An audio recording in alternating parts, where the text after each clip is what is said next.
All right, welcome everybody to Now That's Debatable. We are taking off a little later than normal, but that is quite all right with us. We have a special guest, Joseph Jackson, on with us, and today we're going to be talking about can children change their gender? So this is going to be an interesting one. As always, our live chat is up on the screen. I will be probably doing most of the monitoring of that. If it gets as crazy as last time, that makes me excited because we had some Crazy comments, comments. some The universe is shade 6,000 being years thrown, old. calling us Yeah, okay. idiots. That's always exciting. By the way, the person that called us an idiot didn't email us. One person did, and so we've already scheduled them. But the person that called us an idiot, we welcome to the show, and you may far outclass us, but you took the time to comment and call us an idiot. So if you're interested, it's still open for you. We still will make a spot for you, and we will talk about anything that you want to talk about. That is our promise. Also, we promise not to hang up on you, as one of the other commenters was bold enough to jump in and join us. We'll find out next week. So, without further ado, Joseph Jackson, AAA, let's get this thing started.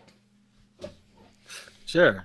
So, main thing, I guess we were going to talk about um, children and transgenderism. So, transgenderism by itself is already a pretty controversial topic. When you bring children in the mix, then it gets like really, really taboo. All right. hmm hmm So, I know. So, tell me, like, are you of the position that like transgenderism like doesn't even exist? Like, do you conflate gender and sex?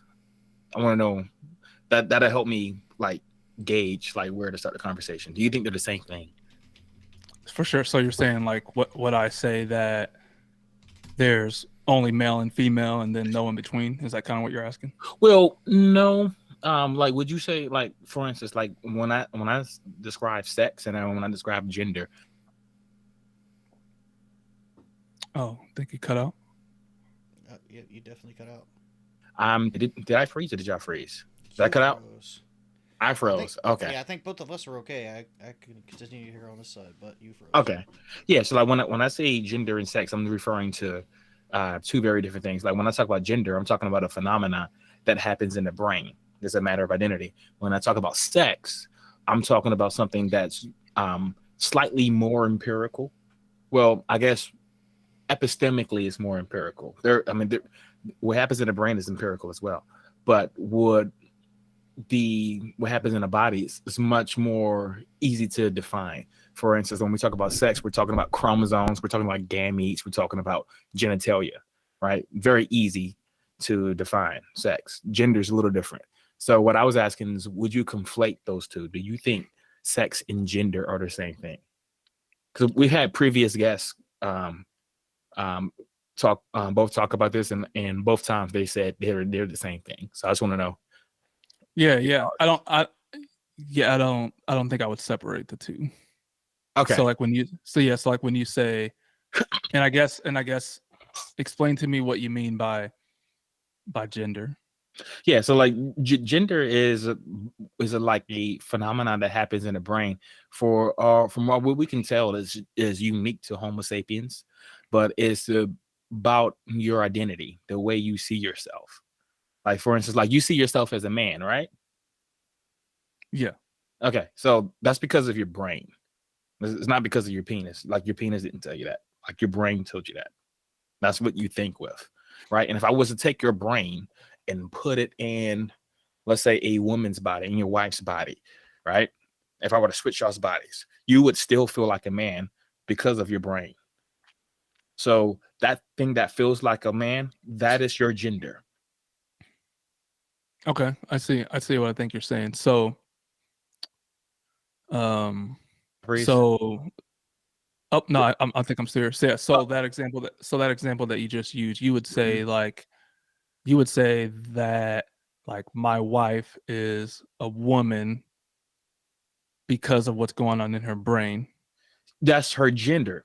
When I'm referring to her gender, Okay, I'm saying her gender got you. identity is she's a woman because of what's going on in her brain. But let's say if I would swap bodies, right? Well, now Yep. you have her body, but you still have your brain, right? Your gender identity wouldn't change as a result, but though your biological sex would. Because when we talk about sex, we're talking about gametes, we're talking about chromosomes, we're talking about genitalia, right? So like these are much easier for us to define. Whereas with the brain, it's complicated. There's a bunch of neurons and stuff, and neurological pathways is firing to different things, and so that's what I'm talking about. So is that like the definition that you feel like is universally not universally held to, but like held to by most people, that gender and sex are different in that specific way that you're explaining? So when I look at most anthropologists, when they go and study this throughout history and throughout various different cultures, they do look at it as very different things.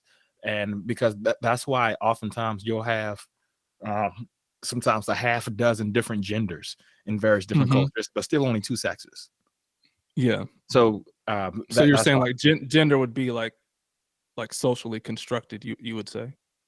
I wouldn't say it's a social construct. So there's a lot of people on the left that kind of goes that route, and I don't, because when I talk about, so gender roles is a social construct. Gender identity is not. Gender identity is a biological construct because it happens in your brain. So is your brain the reason you feel like a man? Is because of your brain. You see what I'm saying?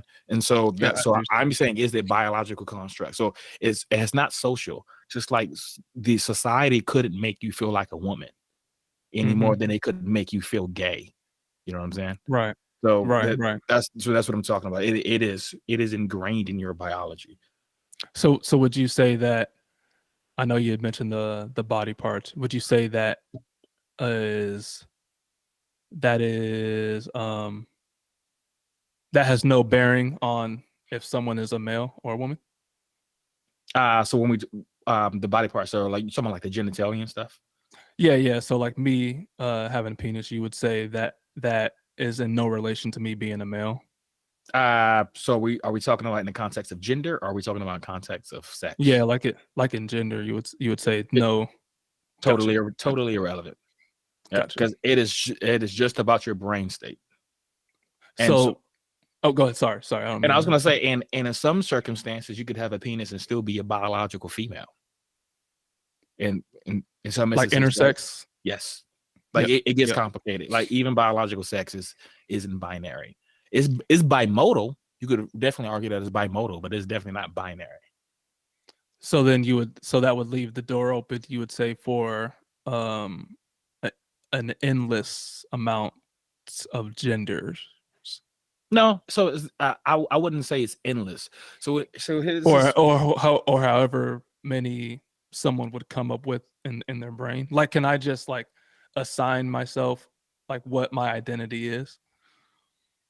No, because your brain already identifies as the thing. So like there's a lot of like crazy college kids on Twitter that's changing their genders, every other day. And those are the types of people that conservatives like to prompt up and say, oh, look what the crazy left is doing. The guys, right, the extreme examples and stuff. Yeah, that's not typically what's happening. So you're not determining your identity. Did you decide that you identify as a man? Did I decide? No. Yeah. Like no, nor did I. I've always seen myself as a man. I've never even seen myself as a boy. Like I always seen myself as a man, just because of the way my parents referred to me. Like my mom never referred to me as a boy, or neither did my dad. We just saw us as young men, even as really little. So like I didn't choose that. That's just what I am. So that's just what my brain does. So. So I'm not choosing my gender identity. And for us, when you said that, is there an infinite amount of genders? Yep. I mean, well, this is a very difficult ontological question. So this is what I'll say. So the way I see it, gender is the long of spectrum, right? There are people, right? And on one end, you have masculinity. On the other end, you have femininity, right? And you can be anywhere along the lines, right? So there are like there are certain men that are more masculine than others.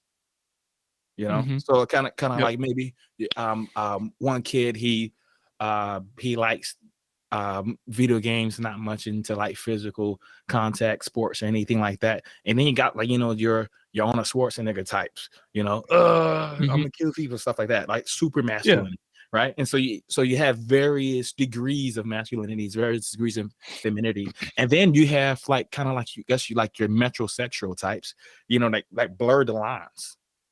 Mhm. And so that's what I say. So I'm not sure if there's an infinite amount of genders, but it is not binary. You could say that, but I mean it's like saying, for instance, it'd be like me saying like the North and South Pole, the North and South are binary, right? So you could say it's binary as in there's two directions, but there's a lot in between. You know what I'm Right. saying? Right. So Yeah. that's what I'm saying. I mean, Okay. just to kind of steel man that a little bit, or to give a Mhm. different analogy to how, at least I think most people perceive it, and I don't want to speak for AAA, but just in general, the rainbow flag actually kind of makes a lot of sense for representing the LGBTQ community, because it's not that there's not a set amount of colors in the flag. It's how many distinguishing colors can you make between one and the other, right? Like, just Mhm. because something's a little less, red, doesn't mean it's not a little more blue. But how many individual colors are there between, and you could break it down into hues of how many different hues of blue are there. Does that make you more masculine? Does that make you more feminine? Does it make you an exact middle ground or non-binary, right? So it's just, Yeah. no, there's probably not an infinite number, but there's an indistinguishable number between how one might lie on one side or the other. Yep. Okay. That makes sense. That makes sense. So like there would be, I guess there'd be some number though, not if not infinite. There'd be Oh no. So that's what. So yeah. No, back to just his rainbow analogy, right? Because think yeah. about this. So like the difference between red and orange. Like you know much about physics? You kind of Yeah, I'm a a little physics bit. nerd. A little bit. Okay, so Yeah, difference yeah, between yeah, yeah. the difference between red and orange, right? It's the frequency of the photon, right? Yep. Red is like kind of doing this, and orange is like doing just a little bit. The wavelength is just like slightly shorter, right? Mhm. Well, I guess you could say that you could shorten the wavelength of orange to infinity without ever reaching red. So in Mhm. that Mhm. sense, maybe there is an infinite amount of colors. All right, Right. just like there maybe could be an infinite amount of genders. But like to me that we're really going into the weeds. Yeah, yeah, yeah, What, yeah. yeah. So like what I want to say is like I say gender is bimodal, just like sex is bimodal, but it's not binary. Right, because there's varying degrees of masculinity, there's varying degrees of femininity, and then you can kind of blur the lines, and then like I don't know which one it is, so That's why I use the Okay, term I think I see where you're going. indistinguishable. yes, And and this that's just is my preference. Like that you can disagree with it. It's just the word I chose to use in that instance. No, But yeah. it's an indistinguishable number, because you might have two people that have very similar mannerisms and express themselves in very similar ways, but then say, if nothing else, for the sake of having their own identity, they don't identify the same way as someone else, right? Does that mean Mhm. that they don't have, a similar mindset, similar masculine traits, similar feminine traits, etc.? No. It's just for the sake of identity's purpose, most people want to be unique. Most people want to have their own identity, and most people want to say, I am me, no matter, and that's different, at least a little bit, to everybody else, right? But obviously, you would say that, like, you could also classify people for the sake of masculinity. The big heavy weightlifters obviously have a lot in common, but that doesn't mean they identify the same way per se. yeah, You and know? and Yep. also too, and when I was my analogy, when I was saying masculinity over here and femininity over here, right? It Yeah. assumes that the difference like is linear, and that's not Yep. necessarily the case, right? Somebody can be super masculine but have some feminine characteristics, like so Mhm. it's like they're the super strong, deep voiced army, Yeah. like weightlifter, but they also like to cross dress, right? So like because people are complicated. right? So Yep. I don't even want to say that it's just like a linear relationship. So Yeah. it's So complicated. yeah. So like in terms of gender, I think I hear what you're saying. What would they be if it's connected to identity, right? Mhm. What are they identifying as? And sorry if I'm confused, because I know the transgender thing gets to, I think it gets to anyway, male and female generally, right? Like Yeah, transitioning for to, the most part, yeah. okay, And so there's people that consider themselves to be non-binary, right? right. Okay, so yep, okay, yep. So like what's happening in the brain, you would say, is gender, and what they're identifying as, like what is that they're identifying as? Well, that's going to be based on the individual, right? Because I mean, like I've met some people that I thought were pretty feminine, and they went by they/he. Mm-hmm. So it kind of varies, right? That's going to be based on the individual. Yeah. So I could be wrong here, Joseph, but are you asking more along the lines of like a more base question of like what do you mean by when they're saying they identify in a certain way, since like they're yeah, since gender is kind of pointing to a bimodal sex, male and female, are you more asking of like, oh well, when someone identifies as this unique gender, if you will, what are they actually saying? They're saying they're more feminine than masculine. They're saying they're more male than female. They're saying they're more likely to produce, small gametes than large, that kind of thing. Is that where you're going with that? yeah, kind of like for example, um I wouldn't say, me personally, I identify as a male, even though I hear like your definition. I wouldn't say I identify as a male.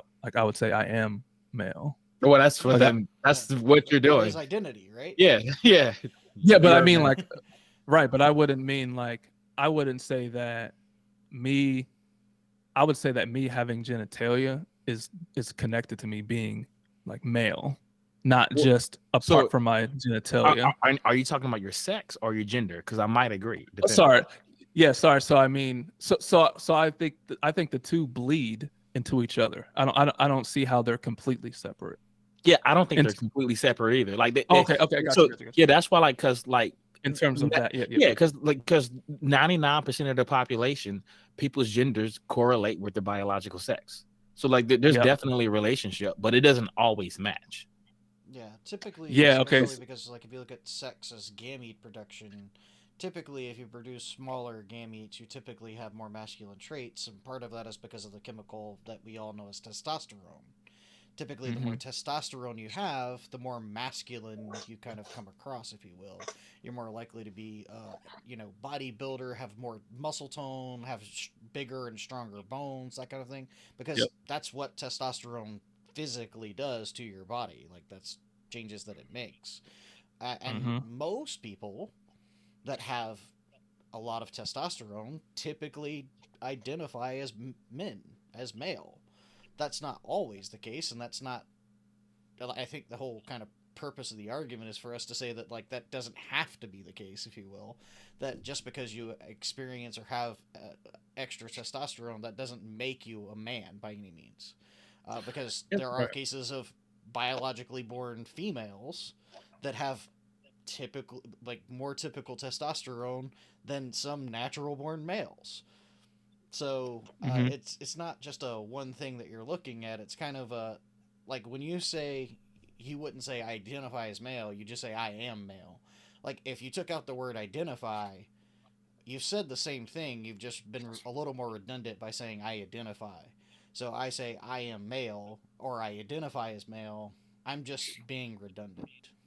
So when you, it sounds like when you said that, maybe I'm wrong, but it sounds like when you said that I wouldn't identify as male, you would say I am male. It seems like there's an implication that what a transgender is saying does not have in it the same empirical basis that a cisgender person's identity would.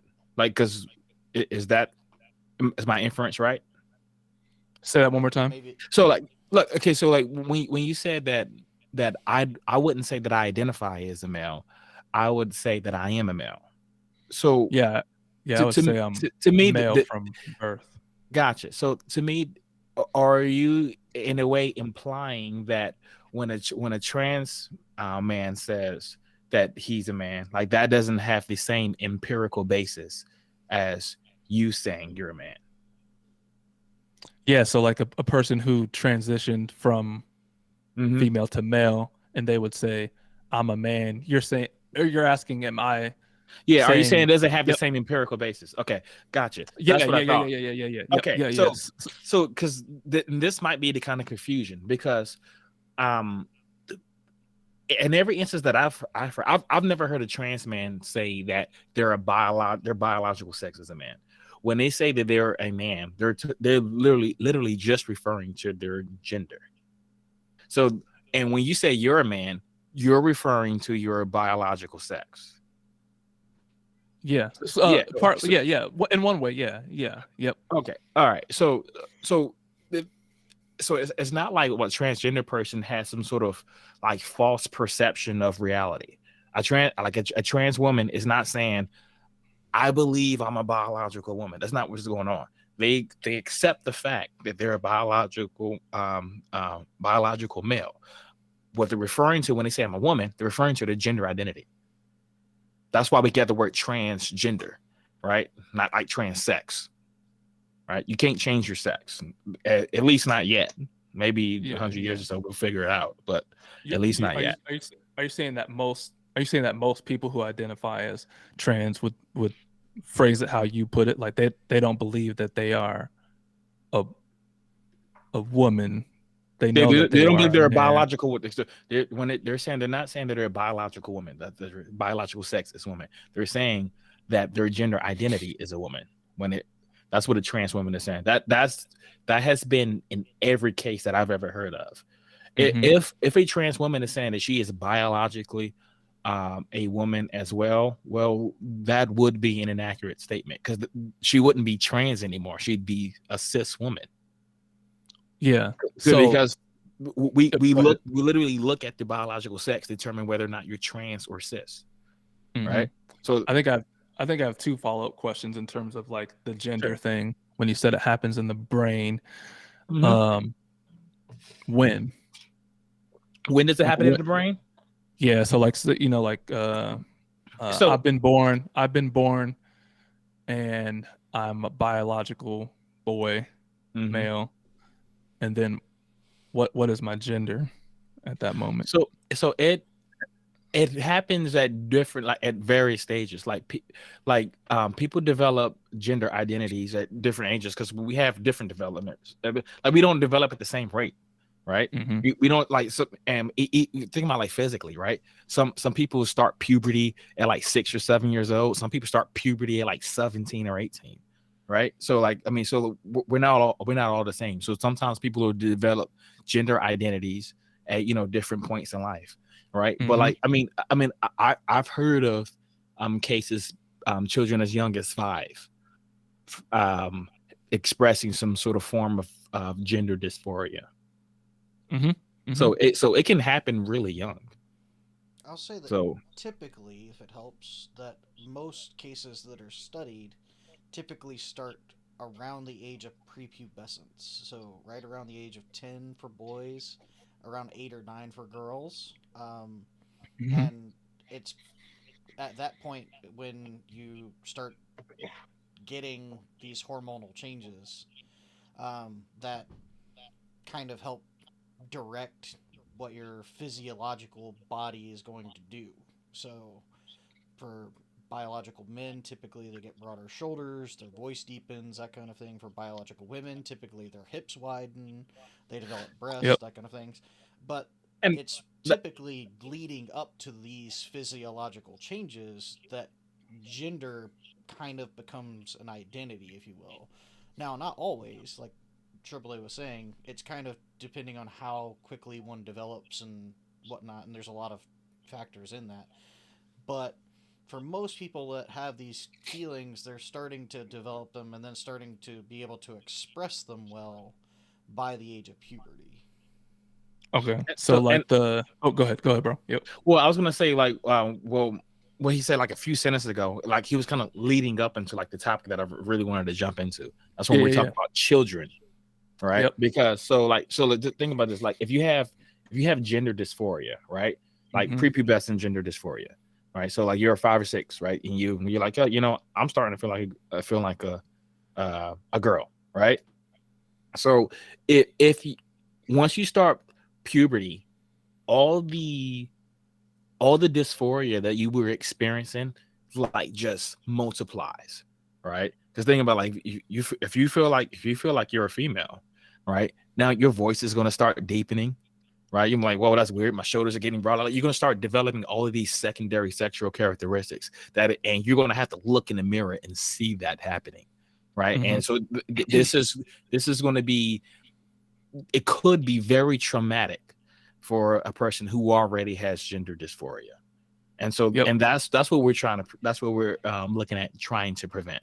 That's why we're looking to, well, I support, certain types of treatment for children with gender dysphoria. And that could be, like gender affirming therapy.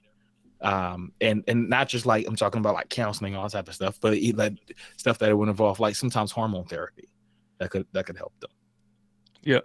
One quick question before we jump into that. So with the brain thing and how they would identify as, like, for example, someone is identifying as male, right? Like you said, from the brain. What is a male? What is a male? Like, we're talking about like gender? Yeah, what is that? Okay, so all right, so we tie that to biological sex in the instance. So, for instance, it's kind of hard to define. However, if you're not using biological sex, like what is it? Like what is a male? Well, we're still using biology, so this is what we do. Okay, right. So like there's like dozens of studies, right? Well, not dozens. There's like 2 dozen studies. There's a bunch of studies out there that looks at brain scans, and this is what we've noticed, right? So they noticed that they'll take males and females of, I'm talking about biological sex. They're taking men and women of very similar intelligence and aptitude, and they have them perform a task, right? And they'll compare them, and they'll look at a male and female like, oh, they performed the task equally well. The performance is equal, right? But they look at their brain, and their brains did very different things. Yep. Right? Even though they had equal performance. So, somebody says, Matt Walsh, What Is a Woman is a great film. We want to get him on the show because because he's an idiot. But so anyway, there are brains that we've noticed, we look at just the neurological pathways. There are brains that male brains have functions that are typical of certain neurological pathways, and females have brains of different pathways, right? And so through what you call it, machine learning, right? You know what machine learning is? It's like it's like artificial intelligence, right? It can look at patterns and make inferences based off of the patterns, right? And so it'll look at these patterns, and what it'll do is it could accurately predict the gender of this particular brain just based off of the neurological pathways of that specific brain. Yep. So when you say it could pick it out, meaning it would pick out if it was a male or a female. Yes, it could. Yep. It was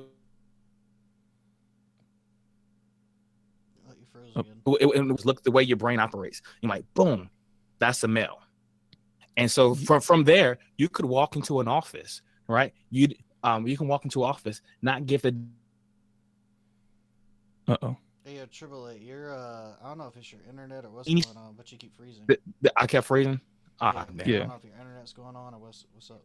Yeah, I'm not sure. So, but anyway, what I was going to say was, you could walk into an office, the doctor not know anything about you, right? Just look at your biological sex, do a brain scan, and determine whether or not you're transgender. Determine whether or not you're transgender?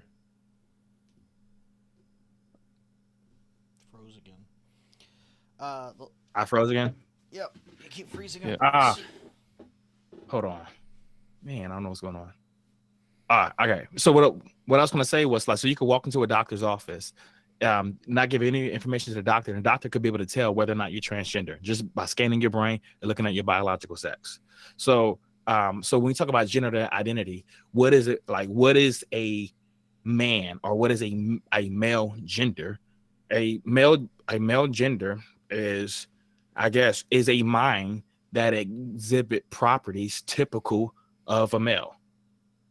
And like, you may not be satisfied with that definition because I kind of defined it. No, by that. no, you Okay. good. You good. You Okay. good. Yeah, yeah. Just trying to understand how you define it. No, that's fine. Okay. Yep. Yeah. Yep. So then in terms of like children transitioning, you would say you're for it when I forgot when you said. You said Yeah, when, when a kid has gender dysphoria, and Yep. so what I want is, I want pretty much the government to really stay out of it because I don't think they have an interest in it. I think this should involve the parents in most cases. The parents, the doctor, so the medical Mhm. specialist, and the child. I think this is a decision that really just involves them. I don't want laws stopping children from getting this treatment because it's been shown to help. It doesn't always Yeah. help, but a lot of times it does. All right. So And would you say the adults, would you say the parents would be wrong if they didn't allow their kids to transition? it could be, just like if a parents deny their children life-saving treatment or just treatment that could improve their livelihood. Yeah, they could be wrong. I mean, it's a complicated situation. This is a case by case. Yeah, no, that makes sense. Mhm. That's Like interesting. I'm a father, and if Same. if that happened to, if I was to run into the situation where my daughter was trans, and I saw and I looked and I had all the information, relevant information in front of me, and I had reasonable assurance that gender affirming therapy would help her, and I refused it, I'm being wrong. I'm being immoral. Okay. Yeah. No, that's hard for me. It's interesting when you talk about moral because I think this is unavoidable in any like any discussion. Honestly, I think and I could be wrong on this if I say this wrong. I think every topic essentially could be a moral issue, if that makes sense. I'm sorry. Like, I think I cut out again, so I missed what you said. I'm sorry. No, I said I think every topic could be a moral issue in terms of like what's right and wrong. When you talk about the government like should stay out or ought to stay out, or like children ought to be able to transition, I think once you start using that language, you can't help but bring in morality that into the discussion, right? So like I know you've heard this, of course, over and over, like by what standard? I think if there's no foundation for morality, right, other than us, like essentially we could decide whatever we want to do, and you could say it's wrong. We should have and you I could on say for it's more wrong. of the conversation because I just So like, I mean, so like you can say something is wrong, and I can say it's wrong, or I can say it's right.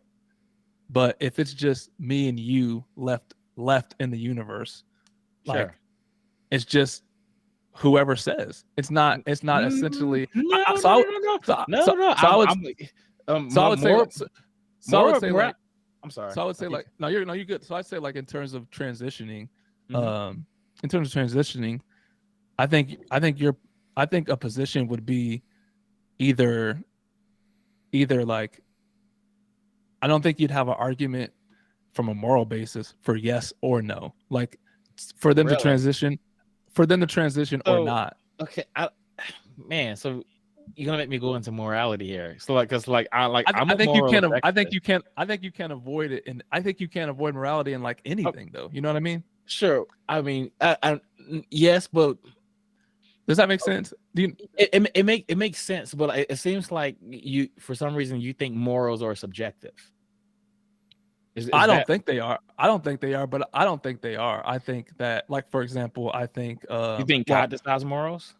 So yeah, I'm a Christian, so Yeah, I wouldn't say that. Yeah, so I wouldn't say that, like, if you think God decides morals, then morals are subjective. By what? What do you mean by that? Sorry. Because God's deciding the rules. Like, he's an agent who's just deciding it. It's just his opinion. But it has no objective basis. My moral system does have an objective basis. So for instance, like, I don't want to go too deep into morality. No, you could. Yeah. But when we talk about the theology of morality, what's it for? Why do we have morals? Right. The reason why we have morals is because we live in a shared reality called the universe, right? And the decisions that I make have consequences, and those consequences, the impact of the consequences don't occur in a vacuum.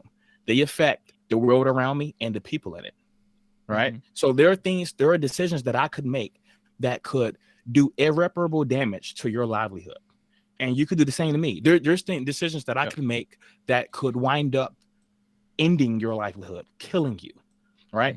That being the case, you don't want to. Don't know what's up with your internet today, bro. It's all over the place. Going out, bro. I'm going in and out. Hold on. All over the place. Jeez, hold on.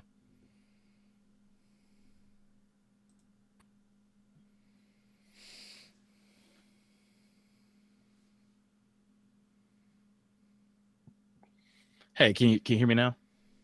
Yeah, I can hear you. Okay, what was the last point that you understood? I'm still going in and out. Not what I mean. You were going in and out. That's the whole problem. But okay. The long and the short is, you're about to go on a really long tangent on morality and why having a god doesn't fix the problem of subjective. No, I wasn't. That's not what I was going to do. I was going to show how I was objective. I don't know. We've known each other a really long time. No. I was going to end it really quick. So what I was going to say was that, so when we talk about morality, what we're talking about is well-being, right? And so when we have a child with gender dysphoria, right, there is a right decision. Whether or not we know it, it is totally irrelevant, right? I'm talking about, like, there is a right decision. There is something that's going to help him. There's something or something that's going to harm him. The thing that's going to be best for his well-being, that is the moral thing to do. So it's not just a matter of opinion. You see what I'm saying? Yeah. So when you say morality, can you define morality again? Morality is what? Yeah, it's well-being. Like, it's an action that contributes to well-being, right? And so, like, now that kind of raises the question, what's well-being, right? So well-being is kind of hard to define, but, like, it consists mostly of health, wealth, happiness, security, and safety. There's also freedom. I mean, and there's probably other things you could add in there, but freedom unless or safety unless. No, right? so I mean freedom unless someone's safety is. No, I mean because there are some times where freedom could override safety, and vice versa. Right. Yeah. So, it really depends on, like, how you would prioritize it, which is kind of where, your own tendencies. Yeah. So for here, instance, like, most people are willing to give up some freedoms for a sense of safety, right? Like, if I said, like, oh, like, there's going to be a nuclear bomb, you'd give up the freedom to move outside for a while in a lead bunker to be safe from the bomb, right? You know, like, you're going to give up freedoms of outdoors to live. So, like, it's kind of a, like, in that case, is your freedom a better choice of well-being than your safety? Well, in the circumstance of there's an atomic bomb dropping outside, you know, so it's a situational thing that's so I was gonna say, because it sounded like I think you had made the assumption that because I'm atheist that I don't have a objective morality. So is that kind of where you were going? Is that why you? No, I would say you can be moral, of course. I would just say there's no ultimate justification for it. If we came from apes. No, I mean Okay. even further than that, right? So like Just- if we just take it came back to from without a god, right? Is that Is what that- so you're if we came from if we get came your from friend on the show, and no yes, yeah I will explain all of this. These are not no for different. sure no for sure. So Okay. I'm saying like if like for example if we came from nothing, right? Like if we just we're happenstance. If we're Oh, happenstance, I don't know what you believe about how we came to be well, as I don't think humans. we didn't come from nothing. We came from What what stuff, well, like what stuff? matter, energy. That's Matter and energy. yeah. That's just the fact. Okay. Yeah, Okay. Yeah, So in fact, it's only just so changed states a couple yeah. of I hundred mean, trillion times, but it sounds like Yeah. we're going to. Sounds like we kind of. no, Are you gonna try? Are you trying to say that the Big Bang came from nothing? Is that where you? Is that where you? no, You're going? Okay. no. I'm no, I saying don't think we're going down that argument. I think it's just I if say all where we are, if all we are is matter, then what's the So point? okay. so like no, what I'm saying is ultimately I'm not saying that you can't be moral. Like that's not what I'm saying. So don't hear Yeah. that. But I'm saying in terms of like if we came out of I don't even know what you believe about if we came from what's the word? I can't I even mean, think of the word. I accept. Abiogenesis. Oh, sorry. I'm sorry. Okay, I mean, Abiogenesis. So I accept that Like the science- like quantum physics type of thing. Like if you think quantum physics did what about it? like if you think like we just came from like a vibration and something just happened and we happened to like grow and grow and grow into different things, like at what point is it like, hey, like you're growing this way and if you do this that's So wrong. the point when you become sentient, right? Okay, That's when morality starts. Gotcha. So Yeah, because just trying to see where you yeah, if you can't suffer, then Yeah. I have no moral obligations to you at all. Like I could just Yeah. like shoot you in the head with a shotgun. Why Yeah. why is it wrong? It doesn't matter. You didn't suffer. It didn't harm you in any way. So that right. so sentience. That's when morality kicks in. That's when I start to have moral obligations to you. Okay. Yeah. That's interesting. Yeah. Yep. Well, And I think you use the word obligations there a little loosely. I think if I were to press you on Well- it, you might say consideration. Yeah, because Well- I don't think you can say obligation. I certainly don't think you can. well, I was say like, that. for instance, I have an obligation to not do you harm. Why? Because it would be immoral otherwise. So if you're asking why should I be moral, there's no intrinsic reason to be moral. Just like adding God wouldn't fix it, right? Because let's say God thinks it's immoral too. So what? I don't care, right? There's no intrinsic Sure. reason to care about what God thinks either, right? So Unless, well, I would say this: unless it's true that He existed and created you, then that doesn't matter. That could. Okay, that's fine. No, that's fair. I could just I not would say, care about that stuff either. oh, for sure. Yeah. I would just say, I would just say, I'm not saying that. Are I you- would are say you- that. Sorry. Go ahead. I was say, are you familiar with Kant's hypothetical and categorical imperatives? Yeah. Okay, that's Yeah. kind of where it gets to, right? Yep. So Yeah. like even if all of that stuff is true, there's a heaven and hell, Jesus Christ is Lord, blah blah blah. There's no intrinsic reason for me to care about it. There's not. No. Even though it would be good for your well-being if it was true. So now you're just appealing to well-being, right? So, which Well, is my standard. Okay. I'm appealing to it because it is your standard. That's what I So, mean. Not like gotcha. not that I'm saying that's why you should do it. I'm Gotcha. saying if your standard is well-being and if Mhm. it's true that a God exists and He created you and cares for you, right? Like by your standard, it would be good for you Yeah. to so- care about it. I'm Yeah. not saying that's my standards, but yeah. Sure. It would be an interest of, if it was true, it'd be an interest of my well-being to care about it and believe in all that kind of stuff. That's not an intrinsic reason in the claim. That's what I'm saying is I care about my well-being, right? Sure. But there's also no intrinsic reason to care about my well-being either. So Okay. that's the problem. There is no you can't get to an ought from an is. Something's really bad. It doesn't, like, if you just don't, there's no intrinsic reason to care about something. It's the ought problem. Is kind of, is that what you're pointing to? Okay. No, that's not. I'm just trying to hear like just what you believe about things. I think like for me, it's helpful to get a background on what you believe about a lot of different things, but especially like in terms of obviously the big thing is like if a God exists and if he doesn't exist. I think that Gotcha. me, in my opinion, my one opinion out of millions of people, it doesn't matter. But like in terms of that, it helps me understand where you're even coming from to say anything, right? To even appeal to anything, you know what I mean? So it just helps me understand kind of where you're coming Gotcha. from. So I'll tell you, it's like, so I'm a moral realist, right? Moral And realist. Sorry, did yeah, you say?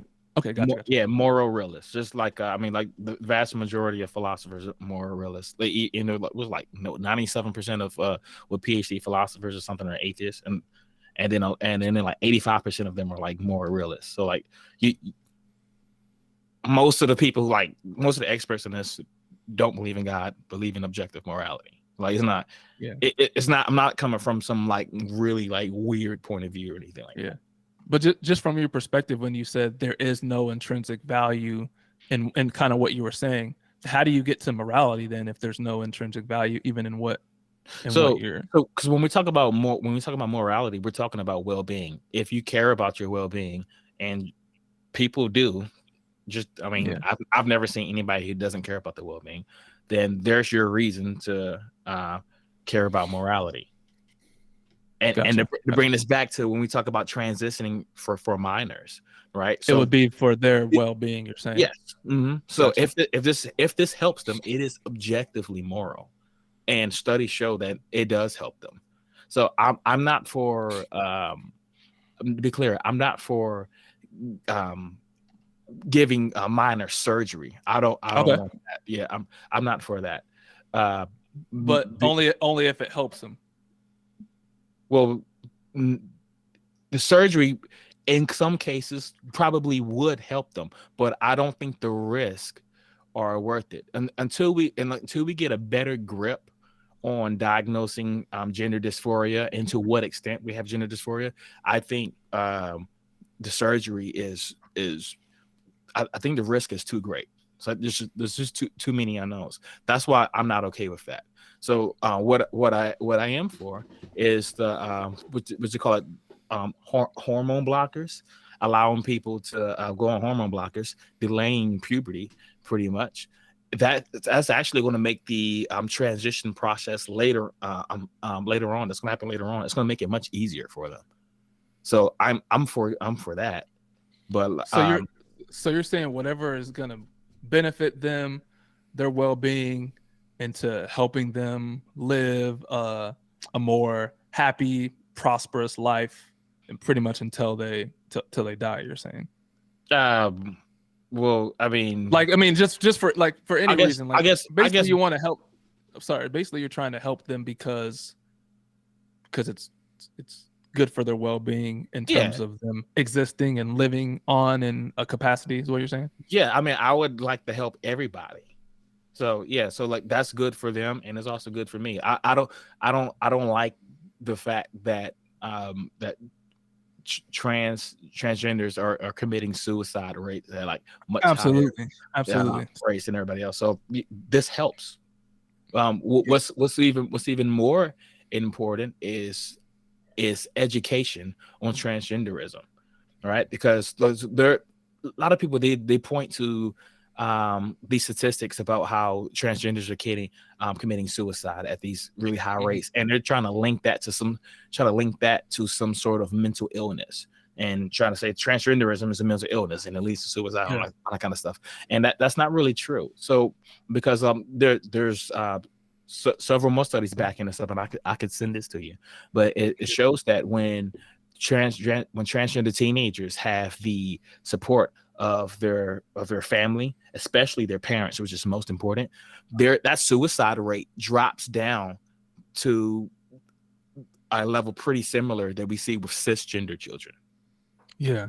I feel you on that in terms of suicide is sad always. What I don't mean to be facetious when I ask this, so don't hear my heart in that, but is suicide always sad? Is it always sad? Can I handle that one? I mean, sure, go ahead. Maybe not initially or apparently, and maybe not to the people you think it might be too. But the long and the short is, it's very likely always sad. Yeah, because what's happening is that even if you genuinely feel like you're in a position in which no one cares about you, and even if you are in a position in which no one cares about you, typically you might make minor impacts in which you're not aware. And Mm-hmm. because of that, and because of the way that a person that has suicidal thoughts often thinks, it Mm-hmm. ends up being something that they're doing not necessarily because their brain is telling them. It's because their brain is saying that there's there's no point, or that there's no worth in continuing. And Yeah. that in and of itself is what can be sad about suicide, even if you are genuinely in a place of, like, your family's abandoned you and you're out on the streets and you have no means of income or livelihood, and your health is failing, and if all the worst possible, if your well-being is the lowest it could possibly be without dying, and you think Mm-hmm. that is the best outlet for continuing is just simply ending your life, you're in probably the worst situation. But in that moment, it's a sad thing to recognize that people can get there and the steps that led them there. So even if you don't think of it as sad, that, and they might not think of it as a sad thing, that I'm simply just shortening the amount of suffering that I'm going to have, Yep. the trip that got them there, and the mental state, and sometimes the physical state, and the steps that got to there are some of the saddest conditions of humans in general, especially with the technology, science, and progress that humans have and are continuing to make, where we realize that things like, we could essentially, as the United States taxpayers, could end world hunger in a matter of 3 years and probably not even notice that an extra few cents was taken out of our paychecks, to still have someone in any place in the world die of hunger or die of suicide because of hunger and homelessness and etc. is an extremely sad circumstance. Yep. So like sad for them, and then sad for the people who knew them and stuff, even if they don't Yeah, like even if experience you're completely pain disconnected, anymore. yeah, even if you have Yeah. nothing to do with family or whatnot. yeah. I mean, I mean, So the like situation is sad. if I I, wanted I like won't if I play. wanted to take myself out, it would be sad even if I wanted to like not exist anymore. Like I didn't want to feel any I'm pain. not gonna put any sort of absolutes on it. I'll say generally it's sad. I Okay. mean, because I thought you, for some reason I thought you were gonna go Okay. to Hitler because Hitler committed suicide, and I'm like, was that sad? Oh I yeah, mean, no, I wasn't thinking. oh, I okay. I mean, was like, because I thought it was good that Hitler killed no, himself. no, no, no, Like, no, Hitler no, dying is a no. good thing, but okay. I mean, not to get too personal or anything, but I have depression, and I have previously dealt with suicidal thoughts. So, I mean, I can tell you Yeah. from at least a little bit of a personal experience that even in like the worst of circumstances, even if like the worst of your head, like even if everyone I knew hated my guts legitimately, even if that's what's reality or what my brain is allowing me to think in that moment, Mm-hmm. it doesn't matter. The fact of me getting there and not having adequate help, not having adequate support, not having a support network, not having things like therapy, would be a sad situation because it may end up leading to that suicide. And what I think AAA is the whole argument is trying to make is that by having things, and this is something that he and I had previously discussed, having things like therapy for Mm-hmm. people that have gender dysphoria is incredibly important because it allows you to express those thoughts. It allows you to express what's going on in your head and kind of talk to someone who's professionally trained to deal with this kind of thing. And they may not recommend that you have surgery. They may not recommend that you have hormone blockers. They may recommend these things, but that's at least now you're in the hands of someone who's trained to deal with it, and they're willing to listen to you, and it's at least giving you some sort of mental support and mental outlet that a lot of people don't have, which is what leads to those incredibly high rates of suicide. Right. Right. Yeah. Yeah. I definitely think there is. I mean, like you guys were saying, it can get complicated. how about this? So like Oh, yeah. there's a kid who says he's biological male, and it Yeah, says you can use like my son for example. okay, your son says he Mhm. feels like a girl, right? And so Yep. so what would you do in that scenario? Oh man, I'd be confused. I'd definitely be confused. I'd probably ask some questions. I would ask. I'd That's a probably ask. that's a good start. Oh, sorry. Yeah, I would ask Actually questions. I would ask, what do you? I would ask, what do you mean by that? that's a That'd be really one of good the first. start. That'd be one of the first questions. What do you mean by that? I would ask. Yeah, I would just ask questions to try to draw him out to try to better understand what he was saying. Um, yeah, I mean that would be the first thing that I would do. I'd ask, what do you mean by that? And that would, I don't know exactly where that would lead, but that would be one of the first questions I would Yeah, ask. Is, that'd be what a do you really mean good by start. that? Yes, Let's say and hypothetically, I don't know how old your son is, but let's say hypothetically your My son son is 1.5. okay, let's say hypothetically your son starts talking and 5 or 6 years old, your son expresses that he feels like a girl, and Yep. nothing kind of comes about it. You talk about it a little bit, you kind of listen, you've had a Mhm. good discussion about it. That was that. And then let's say hypothetically now your son is 9 or 10 years old, and your son comes Mhm. up to you and says, "Hey, we talked about this a while back, and I just wanted to let you know, like it seems to be progressing. I seem to feel more and more feminine as time goes on. How do you react now that your son's about to go through puberty?" Yeah, yeah. I think I would. I don't know if the right word is poke. Probably not the right word. But I would inquire a little bit about what he believes what feminine is, and why, like what he would say, like for example, give me an example of, you said I'm feeling feminine. I think that's what you said. I'm sorry. Yeah, so I Yeah. mean, So essentially, for what? instance, like What? Yep. I like the concept of knitting and wearing makeup. I like the concept of feeling attractive. I like the concept of he likes um, girl things. yeah, I like doing Yeah, things go. that are typically Yeah. societally Yeah. associated with females. So Yeah. like So I like to watch Yeah, rom yeah. coms all day, and I cry at yeah. the Yeah. drop of a hat, that kind of thing. Yeah. So that's going on now. Not, Your not, son's expressing this to you. yeah. So I would say nothing is nothing is wrong with wanting to knit. That's not feminine. Mhm. Watching rom coms is. I mean, again, watching rom coms is not, just to use these terms, right? We can still tease it out. Is not unmanly. Knitting is not unmanly. It's not just a woman thing or a man thing. Obviously, me as a Christian, I wouldn't encourage my son to wear makeup like that. I would encourage him to wear makeup. So to give you just a straightforward answer, and we can talk to the particulars, um, I would do my best to just coach him on what I believe is right, right. So like from the Christian perspective, Mhm. nothing is. I wouldn't be My son wouldn't be in so-called error for wanting to knit. You're feeling like you want to knit. Nothing's wrong with knitting. You want to watch certain shows. Nothing's wrong with So watching a rom-com. But you if you want to use more of the examples of, I want to wear like heels, right? If that's more of a, that's way different from like knitting in my mind, because obviously Mhm. like culturally heels are for women, and you know, can generally.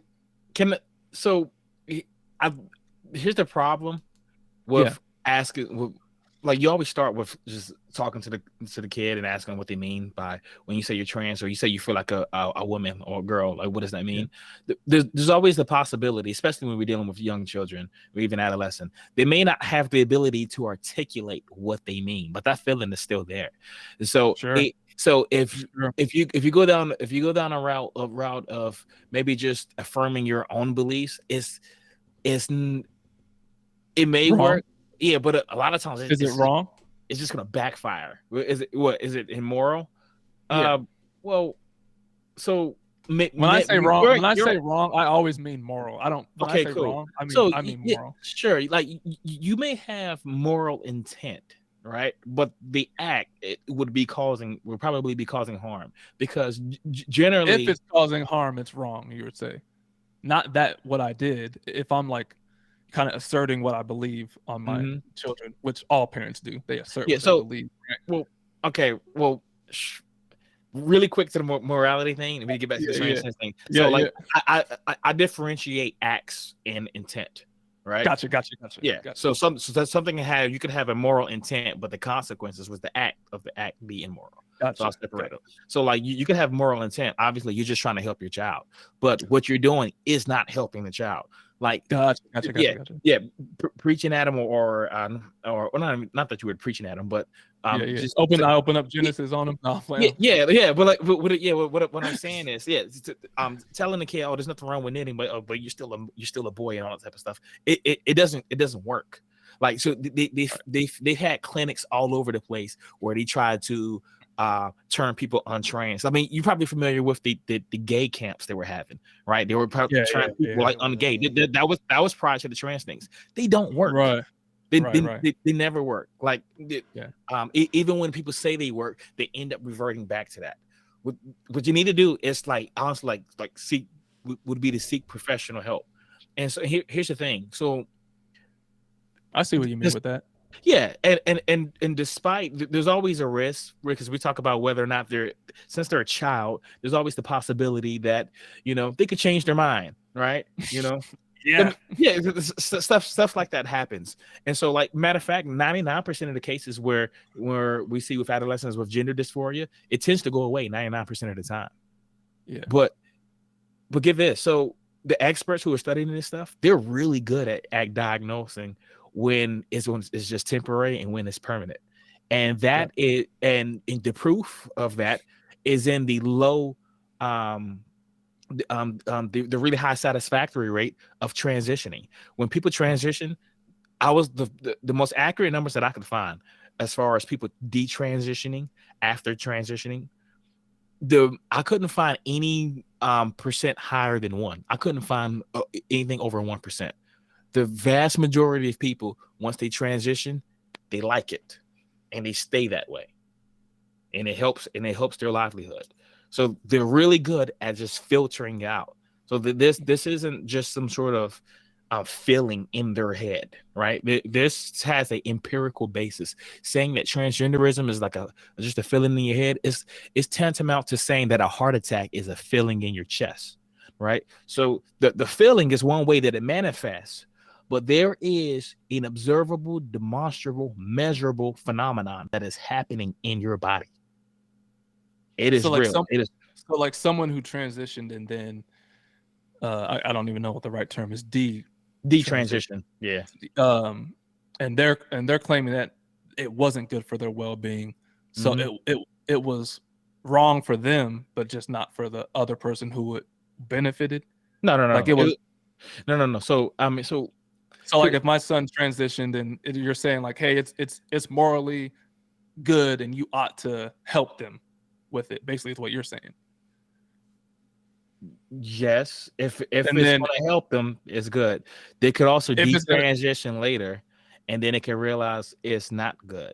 So then you won't actually know by from your standard, you won't actually know if it was morally good until the smoke clears.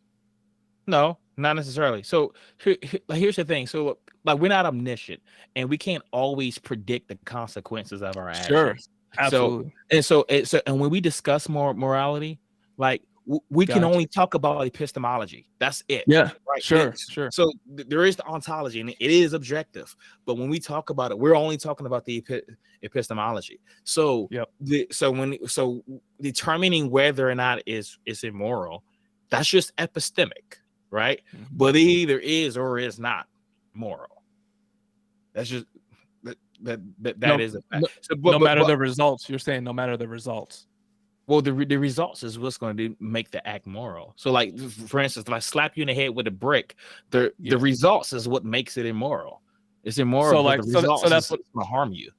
Yeah, so that's what I mean in terms of like transitioning. The result could be that the person is happy with it. It affected their well-being, like in a positive way. But then if they transition, even if they then it wouldn't have been moral. No, not Morally necessarily. right. Not necessarily, because like I said, like harm and happiness is only one aspect of it. We also want to we got to talk about freedom too. Like moral epistemology is really complicated. You can make a decision that would be detrimental to your well-being, but you still should have the right to make that decision. So Say that one more time. you could make a decision that is detrimental to your well-being, right? So when I say, well, I'm talking about to your health, right? Or to your wealth, right? But you still should have the right to make that decision. That's what I was saying. It is complicated. Like you a really easy example only of have that to help freedom. out. You have freedom, security, safety, health, wealth, happiness. You're all of these Don't things, worry. and they don't always align. I'm So gonna give you this is complicated. I'm gonna give you a really classic example to help you really glaze over what he just said, because I think it's important. Because I think what's going to happen, Joseph, is that if I say this, you're going to recognize, and I bet money, because I've had the conversation, that AAA will agree. That it's his opinion and mine as well, that as an adult, if I wanted to smoke crack, I should be able to do so because I have the freedom to do so, knowing that crack cocaine is an incredibly dangerous and addictive substance. Is it good for my well-being? No. Should I have the freedom to do so? Yes. And that's where it gets really complicated, because my freedom and my well-being are both on the line here. But what AAA would say, and I would agree to, is that at no point the government should get to say what I get to do with my body. Yeah, because otherwise, like unless it's hurting someone else's body, you're saying. Well, the government shouldn't no. Your body. Okay, so there are sometimes things that you could do that could be detrimental to somebody else's well-being, but not necessarily violating their rights. Like you can have a donut shop, you selling donuts for $1 per donut, and then I open one next to you and I'm selling it for 50 cents a donut, right? Yeah. And so I put you out of business, right? That's just competition, right? So I didn't violate your rights, even though something that I did was detrimental to your wealth. What it is that you didn't have a right to all of the customers that you were getting, right? There was equal opportunity. I jumped in and I got some too. That's what I'm saying. Like it is complicated, but if you look at one narrow thing and we just say health is all that matters, now all of a sudden anything that doesn't contribute to health is immoral. If we just look at health with happiness, then all of a sudden anything that doesn't contribute to health happiness is immoral. So that's what I'm saying. So like what I'm saying, it gets really complicated because you're weighing all of these things. Is it good for you? But if we ban something that isn't good for you, we're going to ban it for everybody. Just because you make a bad decision doesn't mean everybody should be prevented from making it. Yeah. Right? So I don't mean to change too much. It's just interesting. Okay, go ahead. So by your standard, then what is your take on like abortion then? Like by your standard, I'm pro-choice, even though it hurts the well-being of the baby. Yep. So here's the thing, because we talk about I mean this is about bodily, because this is about bodily autonomy. First of all, if we're talking about if we're talking about a zygote that isn't even sentient, that doesn't have any sort of sense perception at all, like I said earlier, you don't have any moral obligations to it at all because it can't suffer, right? Because what about 1 month? Well, 1 month, I think it's sentient, isn't it? I don't know. So, but if we're talking about suffering, then it needs to be sentient. It needs to be able to have some sort of experiences, right? And if it can't do that, then you don't have any moral obligations at all. Like it doesn't even come into question. But to me, let's say you have a moral obligation at 1 month. Well, I don't know. Not you, but as far as brain development, I don't understand. Let's say it's 8 months old. It's definitely let's go that. Let's say it's 8. I mean, I would say you can say 3. It's clear. Yeah, but even 1 month, really. Even let's say the baby's moving around and solving math equations inside the womb, right? So it's definitely conscious, right? Okay. even then, like I would still be pro-choice. So because what the baby, this baby still has moral obligations, right? But it doesn't have a moral right to someone else's body, and that's what we're saying. Let me challenge you on that perspective real quick. Okay. Because so you're a father, I'm a father, my wife's a mother, and there's plenty of mothers around here, right? One thing that I find is very interesting is a lot of times it gets brought up that, oh well, if the woman's life is at risk, she should have the right to, I would say, murder the child. That's what I would hold to. I wouldn't say like, so when they say, well, she should have that right if her life is at risk, or just if her life isn't at risk. But what I think is interesting about, I'll use the extreme example where the woman's life is at risk. What I think is interesting is most parents would say, that I know of, maybe they wouldn't say, I'll just say a lot of people I know and have heard would say, oh, nobody better mess with my baby. I'll die for mine. I'll die for my child. I'm sure you would. I'm sure you would as a father, right? I'm sure you would as a father, but just not in the womb. Well, yeah, I would in the womb. So here's the thing. So like, so I'll die for mine, just not in the womb, though. Well, that'll make sense. That'll make sense. But you don't have to. Like, no, there is no moral obligation to die for your child. But this is what I'm saying though. This is what I'm saying is interesting though, because people would hold that in high regard. Like, no, I will die for my child. That's what they would say. Well, yeah. Except I mean, in the womb. No. Well, I mean, I might. What? The first of all, I like so. And I would say I am more. I would say I am obligated to die for my child, bro. Okay, so some people would. And some people. Here's the thing. Yeah, I would. We should have a whole episode on that. That'd be interesting. Yeah, sure. But like, okay, so you like. Even if I would die for, like, even if like I'd be willing to die for my child before she was even born, that doesn't negate a woman's right to her own body. Oh, I'm not saying that she can't do it. I still think it's wrong. But I'm not saying she can't do it. I would still say it's immoral. I would still say it's immoral. But what I'm saying, I find it an interesting point that people would be so protective of their children and willing to die for them, but just not in the womb. Well, those people are hypocrites. I am not. That's all I'm saying. That's all I'm saying. I hate to get like super platonic. Hypocrite. No, go ahead, Fassad. Sorry. I'm gonna quote a pretty interesting philosophical concept, and I don't necessarily agree with it, but for the sake of just making the argument, it's been stated that love is an expression of familiarity over time. And you'll find that if you really think about that statement, how true it is, right? Because before your child was developed, you really couldn't express any familiarity with it. But the more time you spend with your child, the more you tend to be familiar. And so people could technically just say that love is an expression of familiarity over time. So your moral obligation to your child is probably greater than that to your moral obligation to a stranger, because they're more familiar to you. But if that child's never born, you're never going to get familiar with it. So here's my pushback on that. Even apart from so here's my pushback on that.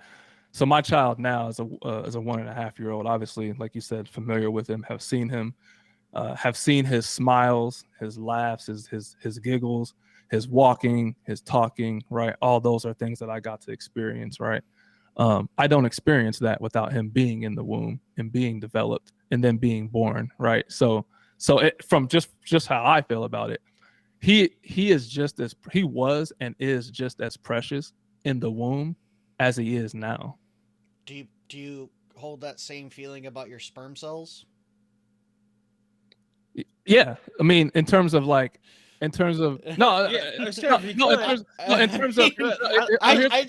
I'm not calling you a liar. It just seems that would be a ludicrous stance to hold. You know. No, here's what I mean by that.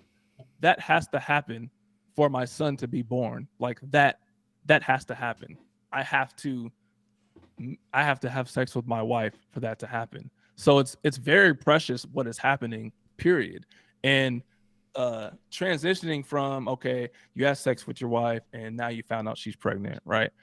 it didn't become precious when she told me that she was pregnant. It didn't become a precious thing. Obviously, I understand the distinction you're making in terms of now I have a different type of experience with my son now that he's outside of the womb, and now that he's still developing, but not developing as you could just go far. Yeah, as you can go far back, right? So, but I wouldn't say that the sperm cell is not precious. I wouldn't say that. I wouldn't hold that view. But I wouldn't say you wouldn't die for one of your sperm cells, right? Sure, absolutely not. Absolutely not. And you wouldn't die for like a zygote that doesn't like, have any sort of sentience, would you? What do you mean by that?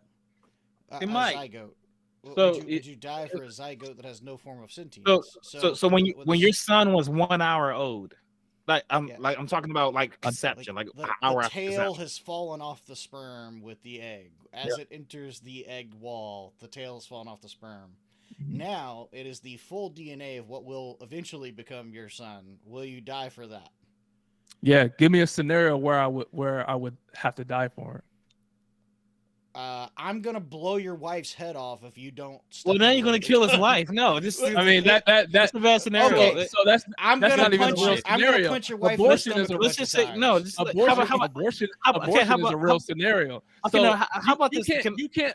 That's absurd to even. That's absurd. No, okay. How about this? And then I want to get back to the trans thing. And you know that's absurd. Okay, let's say I'm a magical wizard. You have to go way back to make that point. That's absurd. You know it. Go ahead. I was just making a point on. I wouldn't defend a sperm cell the same way you would a child, right?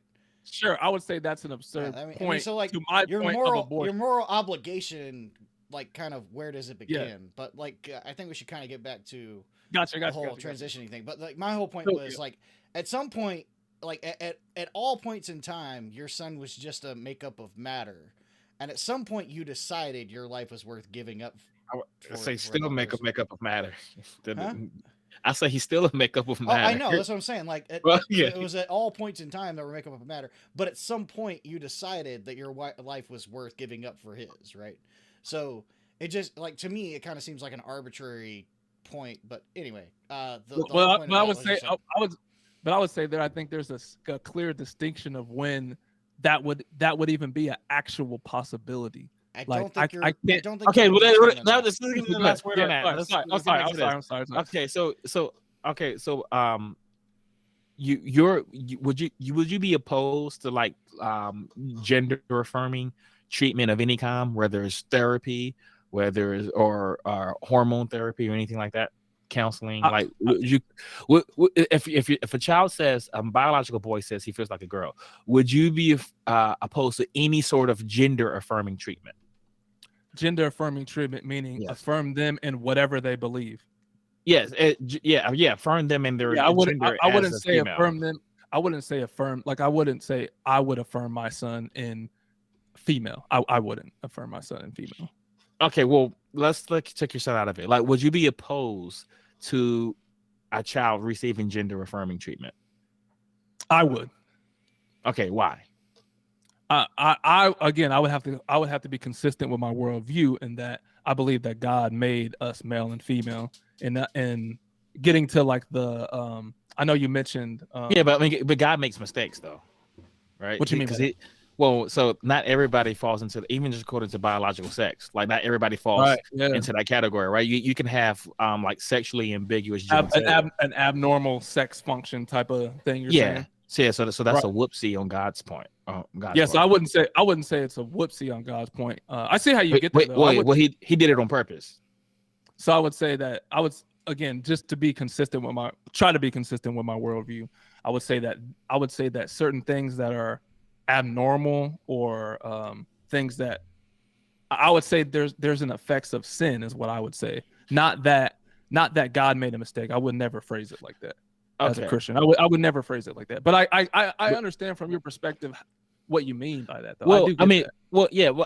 I wouldn't necessarily say he made a mistake. You could say he intentionally made like intersex people, because so even with biological sex, not everybody always fit into that male and female category, right? So there's also things that happens with this is still biological when we're talking about the gender, because that happens in the brain. You can have a brain that operates like a female inside of a male's body, right? So that's what's going on. And you're saying you would be opposed for gender affirming therapy because God made male and female.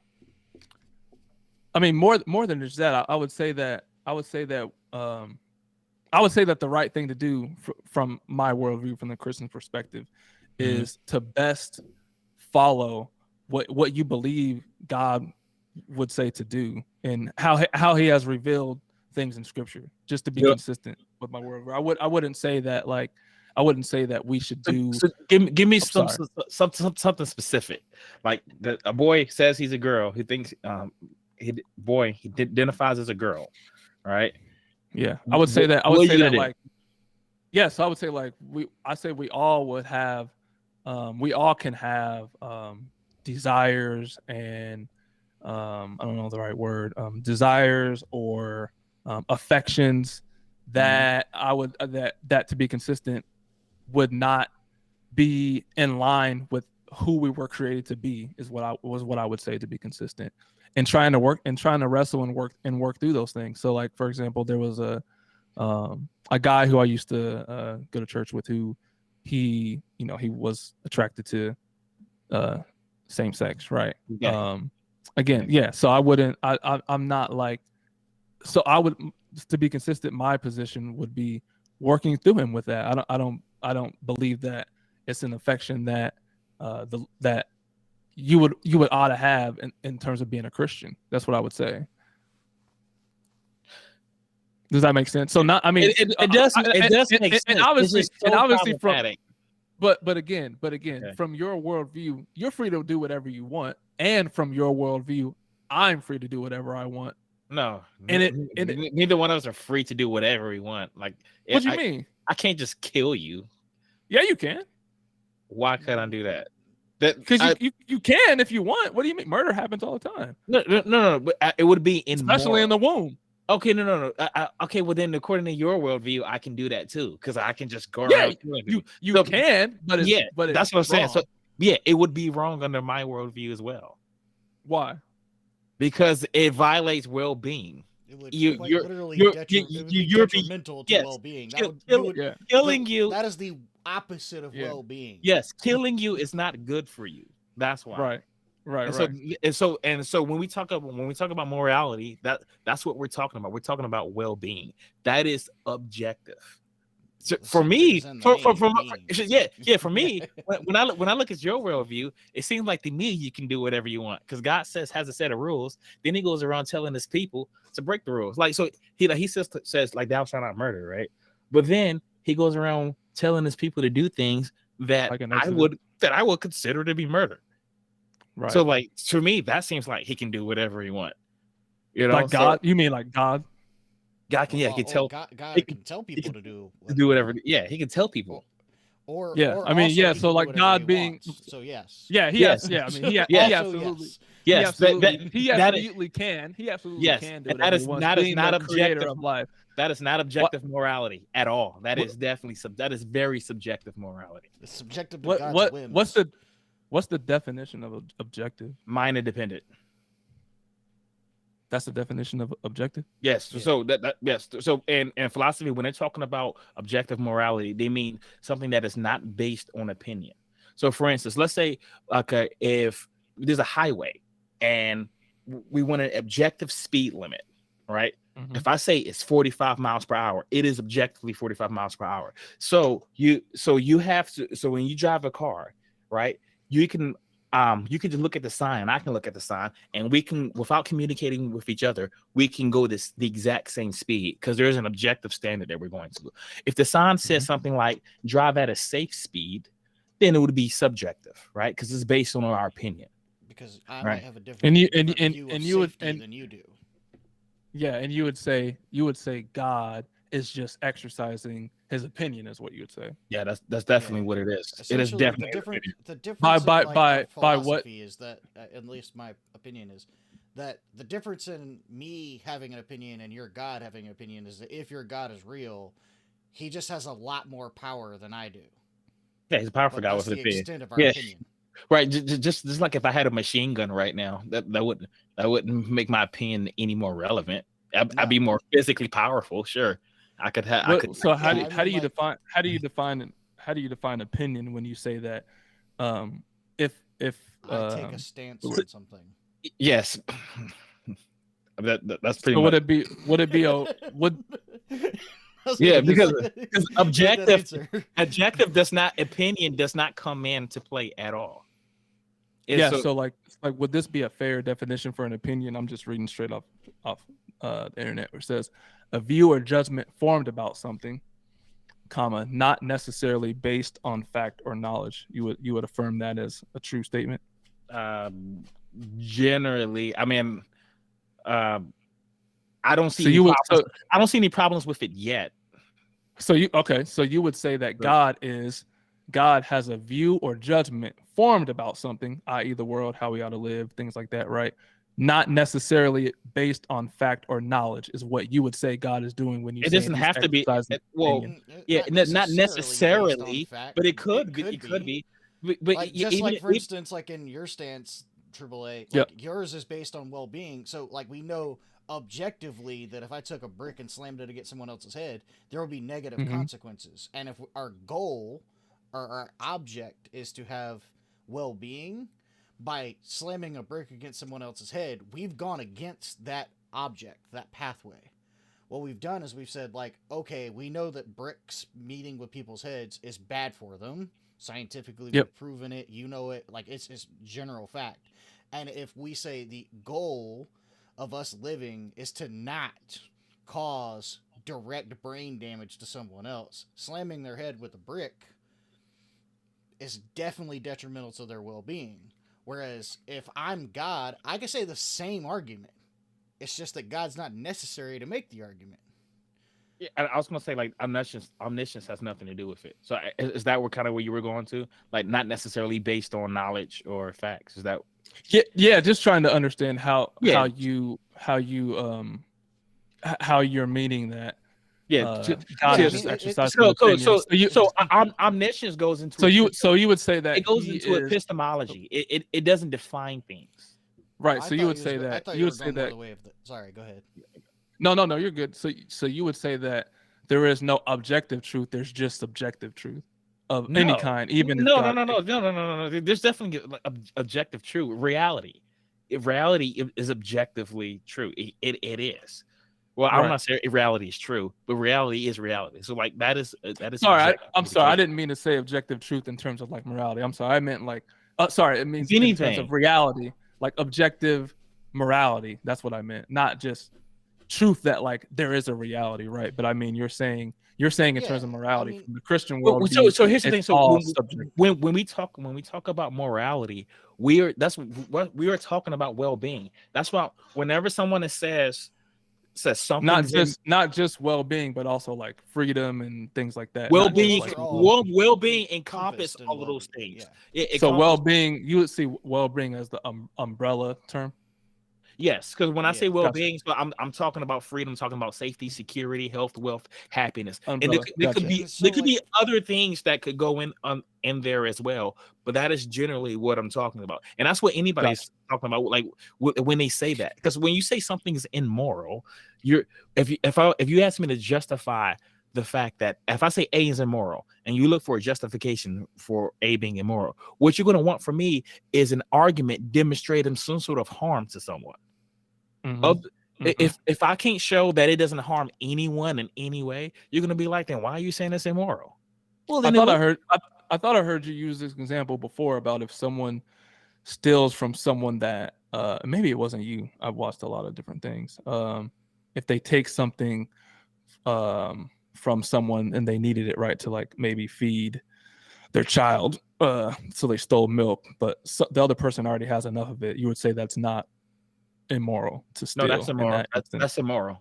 That's immoral. Okay, maybe it wasn't you. Okay. Yeah. So Yeah. like, so even if they had a I have a a million truckload. gallons of milk. You only have you have no milk. None. You need something to feed your kids, and it's immoral to take it, you would say, you right? steal from me. Yeah, because the thing Gotcha. we Gotcha. have to consider the more precedent, because now we're gonna say, because like when you make a decision to do something and we say that is justified, we are creating moral precedent. And now we're what we're saying is it's okay to steal long as you need it more than the other person. This Right. is totally unethical. Right. I'm not okay with that. Yeah, I mean, I think Right. a good way to kind of consider when we talk about like objective morality is having a goal in mind. And in the case of moral realism, at least for Triboulet, myself, and many others, the goal in mind is well-being. And so if you do something that goes against that goal, what you've done is you've committed an immoral act. So if having well-being includes and encompasses Triboulet's health, by me stabbing him, that's an That's act moral. of immorality. But by me giving money to him so he could go buy food might be an act of morality because it would help his well-being, right? So when we consider it, we're doing it with a goal in mind, and that goal is for every individual sentient being's well-being. And so when we say my opinion, it can be based on objective reality, because objectively slamming a brick against your hand would be immoral because it would be against your well-being, versus saying I'll do whatever I want because I have an opinion on it. That doesn't have a goal in mind, right? That just says like I feel this way about it, or I think this way about it, right? Now you can use logic and deduction or even good knowledge and truth to help define those morals, which, I mean, by all means, if your God exists, he could very well be doing. But what I think the problem of subjective morality with a God is that there's, like I said, there's really no difference in a really powerful being and a really weak being with an opinion if it's just an opinion. That's what it is. When It's we're just his opinion. We're You say looking there, at yeah, goal. Because Sorry. if it's based on a mind, it is subjective. Yeah, So you would when say, we're looking like, at a goal, by if everybody definition. agrees upon the goal, then we have an object in mind, right? Like we're Mhm. going towards something. We're making strides towards a specific certain thing. So if the goal was to win a race and we know where the finish line is, we may all take different paths to get there, but we know what the goal is, right? But if we say, all right, there's some rules in the race and you decide to break those rules, well, I mean, now you're kind of changing how the game works. If we don't have any set of, if we don't have any reason, if we don't have any goal in mind to pursue to or to drive towards, and in the case of moral realism, that is well-being, then you're right, there is no moral objectivity. But to have someone that has infinite strength to give an opinion doesn't fix that problem. So you would think the only distinction between if God exists would be that he has the infinite strength and like people don't. Like you would say that's the only literally distinction. it. He's literally the guy with the biggest guns or most bombs or whatever. Like if you could strong arm people into doing what you want, because without it, you're essentially could destroy them. So you get to make the rules because you have the most power. You're the bully, you're the gangsters, the mobs, the government, whatever you want to call it, Big Brother. That's literally what God would be if all he has is an opinion and he says other people should listen to it. So would it be that it's because he has the biggest guns power, or Doesn't matter. He just also has an that opinion. he For also that whatever if it's true reason, that sorry. I was gonna say like for whatever reason that this agent could exhibit his power on everyone else, Right. it does not make the opinion objective, because that's just not the ingredients of objectivity. You can So add is as much power to the opinion as you want. It doesn't make it objective. Is objective truth something that is true for everyone, whether they agree with it or not? Like, would you say like that is objective truth? Like that So I accept the correspondence theory of truth. So something's true if it corresponds to reality. So and so I wouldn't say that something is true for this person or true for another person. I would just say it is true. If it corresponds to reality, it is true. That's just what it is. What do you mean by correspond to reality? So for instance, like I say, like the sun is white, right? And that statement, the sun is white. That's true. That statement is true because the sun is actually white. That is the color that it is. And so if it's not that color, then it would be a lie. So the statement the sun is white is true if and only if the sun is really that color. Right. So And it so doesn't like, matter your opinion oh, of sorry. the color of the sun, or my opinion, or AAA's opinion. It doesn't matter at all. It matters whether the sun is actually white or not. Yeah. And I Right. hope you don't go a direction that go ahead. No, sorry, no. I don't want to predict your argument, but No, so I just saw a problem with the statement. But go ahead. so like if God exists and he created all things, Mhm. and like to your point, if he says this is wrong because I say, right? Mhm. And the reality is that it's That's wrong. No. Right, So, right. So the I'm sorry, go ahead. reality that it's wrong. Well, so here's what I mean. Okay, then So you don't need God for it, then, right? Because it's just so here's the reality dictates it being wrong. so here's what I would say. Okay. If God exists, right? Mhm. Created all things, he knows what's best for us and how we ought to live, right? I'm just assuming that position. That he's right? omniscient, sure. Yep. So if he were to say, it's immoral to murder, like Mhm. for us, right? Like he's the giver of life. He can take life if he gave life, right? But for me to go kill you, it would, if he says it's immoral to do that, then in reality, it is immoral no matter what I think. Cool. That would So, be in your mind yes. subjective truth. Cool. We're going to place. But Okay. in your mind, All in your right. mind, is there a possibility for it to be subjective and objective? I'm just trying to understand. I'm not trying to Got make you. like So how yeah. about this? So like Okay, so like you say, so would for you instance, say we're talking about, so like we're saying, since God is omniscient, he knows what's best for humans, right? And so he says right? something's wrong because he knows it's not good for their well-being, right? So So it was it, so let's say like God says like stealing is wrong because he knows stealing is not good for their well-being because he has omniscience and he's able to decide calculate all this information, right? yes, I In would. the- So so before you go it- on, I wouldn't say that like the goal would be for my well-being as the world would affirm my well-being, because I know you're probably familiar with this. Like it is a good thing for me to suffer for Christ. So my well-being in the world's mind might be, you need to have XYZ, you need to be prosperous, you need to have the best health, right? But but it actually could be used for me not to have the best health, right? That's what I mean. Like it's not necessarily my well-being being my health or like whatever I could apply to well-being. If suffering is I good, mean, for the Lord. I don't think suffering is good for anybody. Like the suffering for Christ thing is just, it's not something I'm okay with. Especially Sure. if I'm omnipotent, I don't need people to suffer for me, and it just seems to be superfluous and just kind of cruel to ask people to do that. But right. So I wouldn't say it's a neat. Go ahead.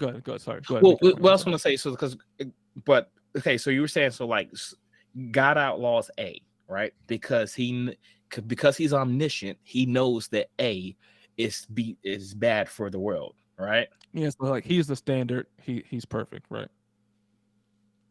Wait a minute. So okay. So you said he's standard. He's standard. He's the standard. I said sorry. So okay, so is A immoral because God decided it to be? So is A bad for the world because God decided it to be bad for the world? What do you mean? Like is it bad because God does he say that murder is wrong because murder is wrong and he can see that it is wrong and he knows that it is wrong? Or is it wrong because God says it's wrong, therefore it is wrong? Ask that one more time. Sorry. So does God say that murder is wrong because he is omniscient and he knows that murder is bad for people, so he can see the outcome of what murder does and the effects it has on people? Or is murder wrong because God says murder is wrong? So it doesn't matter whether he's omniscient or not. Like, sure, he still could be, but because he says it, it is so. Yeah, I definitely wouldn't lean to the first one in terms of like he's not looking at something to say, oh, I'm looking at this standard and I see that this is this, right? Like, let me then put that within myself to be the standard. Like I would say he's the standard, but I wouldn't make a distinction with only because he says. That's not, I wouldn't phrase it like that. But yeah, So- because like partly because he commands, right? Like he commands, but also like he's perfect, he is holy, set apart. So just him. Sure. So go ahead, Guys, sorry, go he ahead. get- Can the- I give you a hypothetical real quick? Yeah, yeah. So let's say hypothetically that in like 5 years from now, man invents this machine that converts light into sound for whatever reason. Like, I mean, we already do that, but you know, let's just say hypothetically, we come up with a way for humans to do something we've never done before, and Yep. God says that, oh, that's really good. Well, I'll get cloning because cloning is really not talked about in the Bible. Let's just say Oh yeah, we come yeah, up with yeah. a way to clone people, and God's like, that's good. We won't. Everyone should clone people, right? Like, you Mhm. should just clone people as much as you can because God says so. Could God command cloning to be good, and it would be good? If God commanded cloning to be good, would cloning be good? Or is cloning good because God sees that it is good, and he just says, Yeah, like, well, oh, he, I well, know he, the he, outcome. he already said he doesn't accept that one. Right. And you're talking So about is- You're should talking about God humans, command right? You're cloning talking to about be humans.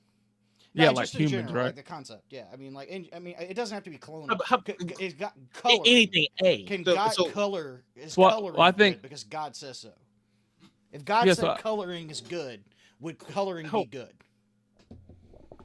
Sorry, go ahead. Yeah, Well, I think you may have confused them. So let's just A, right? So A is immoral because God determined it's not immoral. Is that what you're saying? A is immoral because what? God determined it God to not be determined? immoral. Yes. So I would say, yeah, he determines things, but also his character is perfect. So it is not it is not in line with the character of God, is what I would say. Not Cool. just that Should we because just I jump because Yeah, forward but so here? God so God can change his character and then No. God can't So I would change his say- character. So I would say that God is consistently morally good. He can't change his character. And So what do you he's mean by not change his omnipotent. character? What do you mean by change his character? Well, so God you- say that look, murder's good. You mean so, like sorry. sorry. Just want to make sure he's following the train of thought because Yeah, sorry. it sounded like you said that like morality is based on God's character, right? And so I'm asking, could God change his character just with it in a way to where murder is now good? What do you mean by like so now murder is good? Like I can Yes. kill God you is says what you're saying? murder's good. Yeah, because you're saying morality is based on his character. Right. So I would say God can take life whenever he wants, right? And then like getting to like the Old Testament and it's where He has a right well, to do it. yeah, he has the right to because he's the and creator it's of life. good. Yeah, it's Okay, never wrong for all right. God to Okay, how- take me at 2 or 82. Okay. Okay. It would- how right, it how wouldn't about be- this? I you're probably gonna. I know I'm not gonna say your name, but I know you're gonna watch this later. This is not a trap. Yeah. Okay. Yeah. Well, I have a friend who watched this and said this was a trap, and it's not what it was. No, no, sorry, go ahead. No. So okay. So you now you're saying so when God does something, he can murder people because he made them. So that's his right. So I wouldn't say murder in the sense of Kill. like He it's could kill. wrong. Yeah. Yeah, like he it's not wrong when he do it. he can take life. Like if he created life, he can Cool. take life. He can do whatever he wants. He can do whatever he wants, but not like, for example, God cannot lie, right? But that's not an impugnment on his Okay. character because Cool. he's holy, he's righteous, he can't sin. Okay. This is what I was saying. Yeah. God made children, right? Sorry. God made children, right? Made children. Mm-hmm. Yeah. Yeah, so you're Just saying like like a it man. would be wrong for him to like take the life of Can a he kill child. children? And kill Can, children. can God kill children?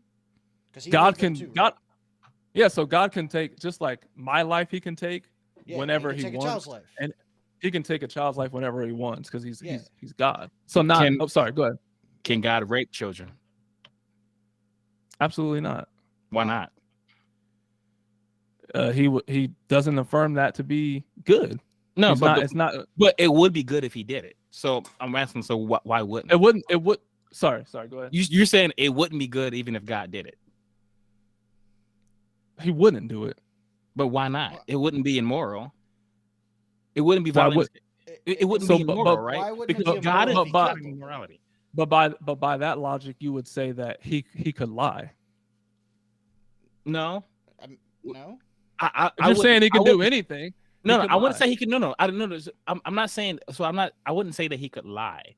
But why? Why not? Why wouldn't you say he could lie? Because by your well- definition, what he says is truth. Yeah, So that's it would be an why. oxymoron to say it's a lie. But for instance, Right. when we asked you just a second ago, could God kill people?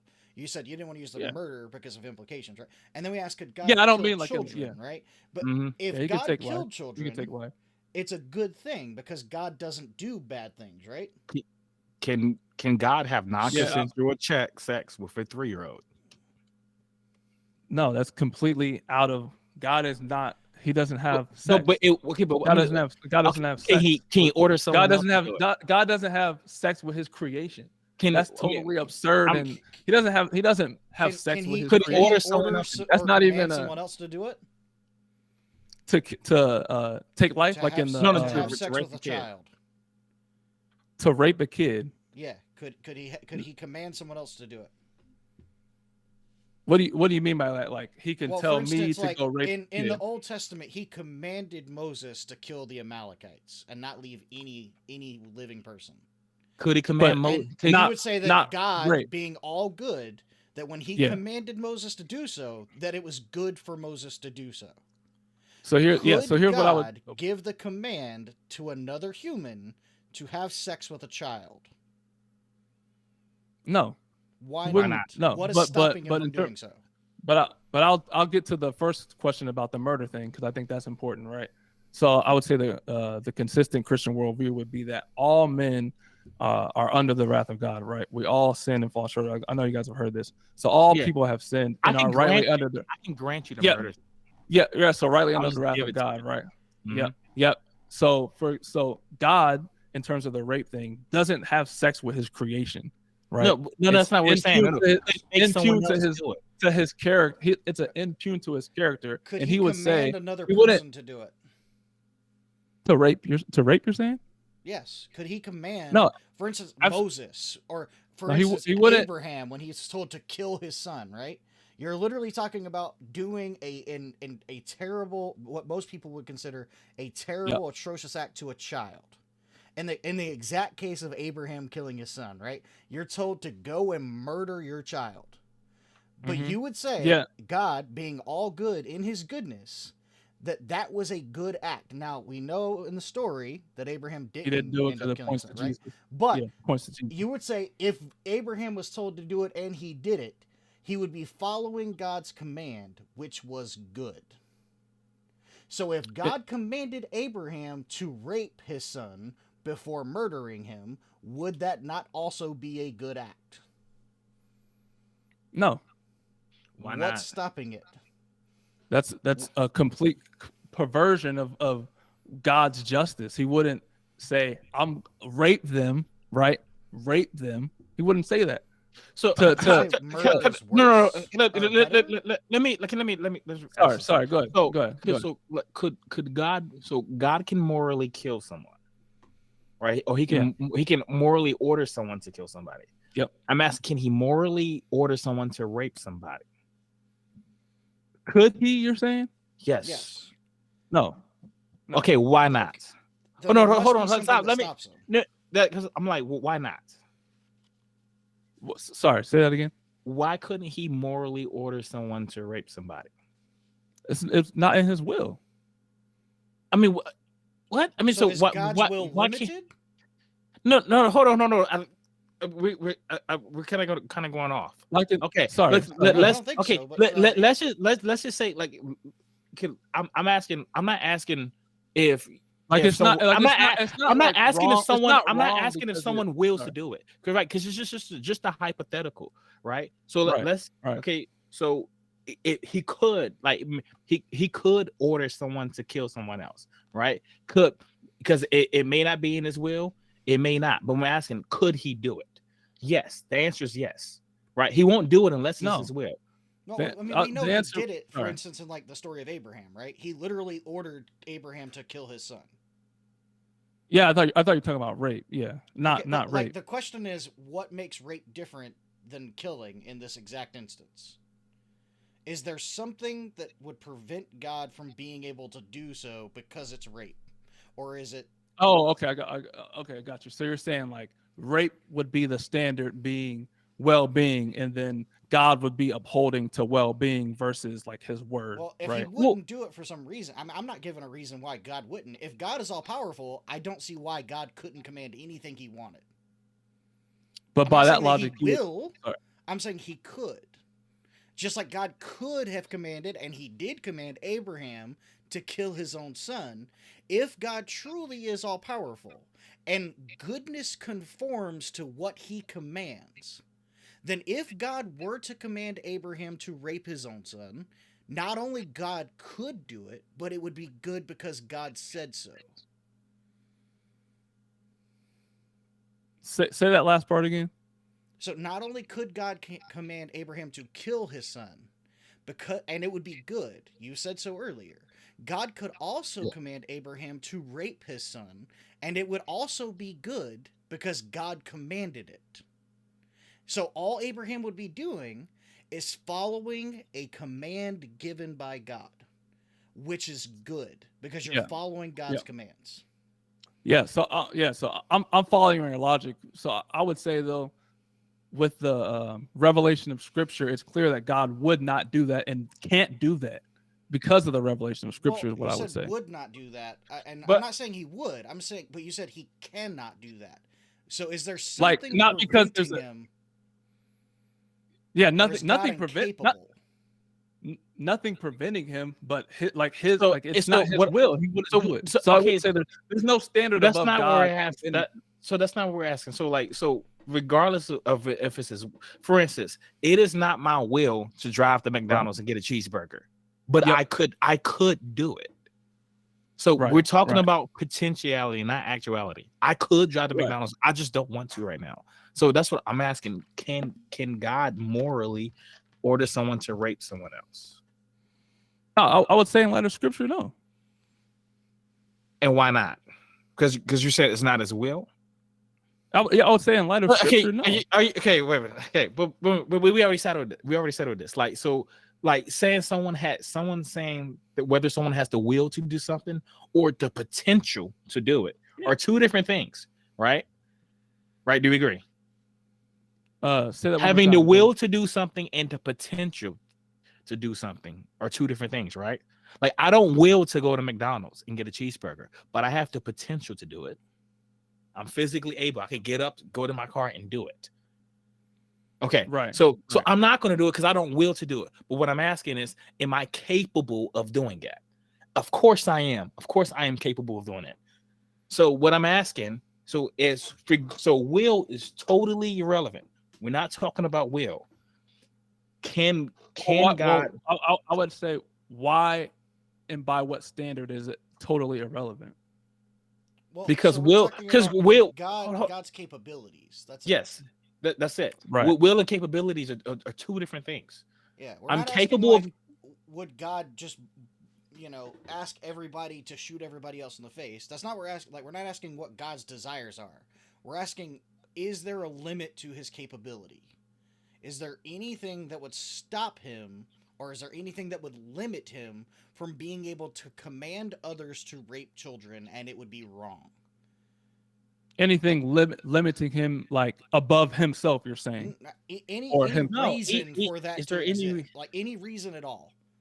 Well, Because if so not, then himself- God can do so it, right? how about it? Let's Yeah, just jump himself. let's just jump the gun. And so in this scenario, let's say God willed that someone rape someone else, right? Is it still immoral? Because we already established the fact, if God will that someone kill someone else, it is not Yeah. immoral. All right. So now let's say in the scenario, God wills that someone rapes someone else. Is that immoral? Immoral. No, so it would not be moral for God to do that, not because of anything over him, because of what he's already declared and decreed. But God could change his mind, right? So change his mind in terms of what? So So- by your standard, when you say that, for example, in this scenario, God would do X, Y, Z, Mhm. you would have to afford, well, in this scenario, God could deceive people if he wanted to. Sure. Right? Does that make sense? Yeah, But sure. that is- I don't see why an omnipotent being couldn't do that.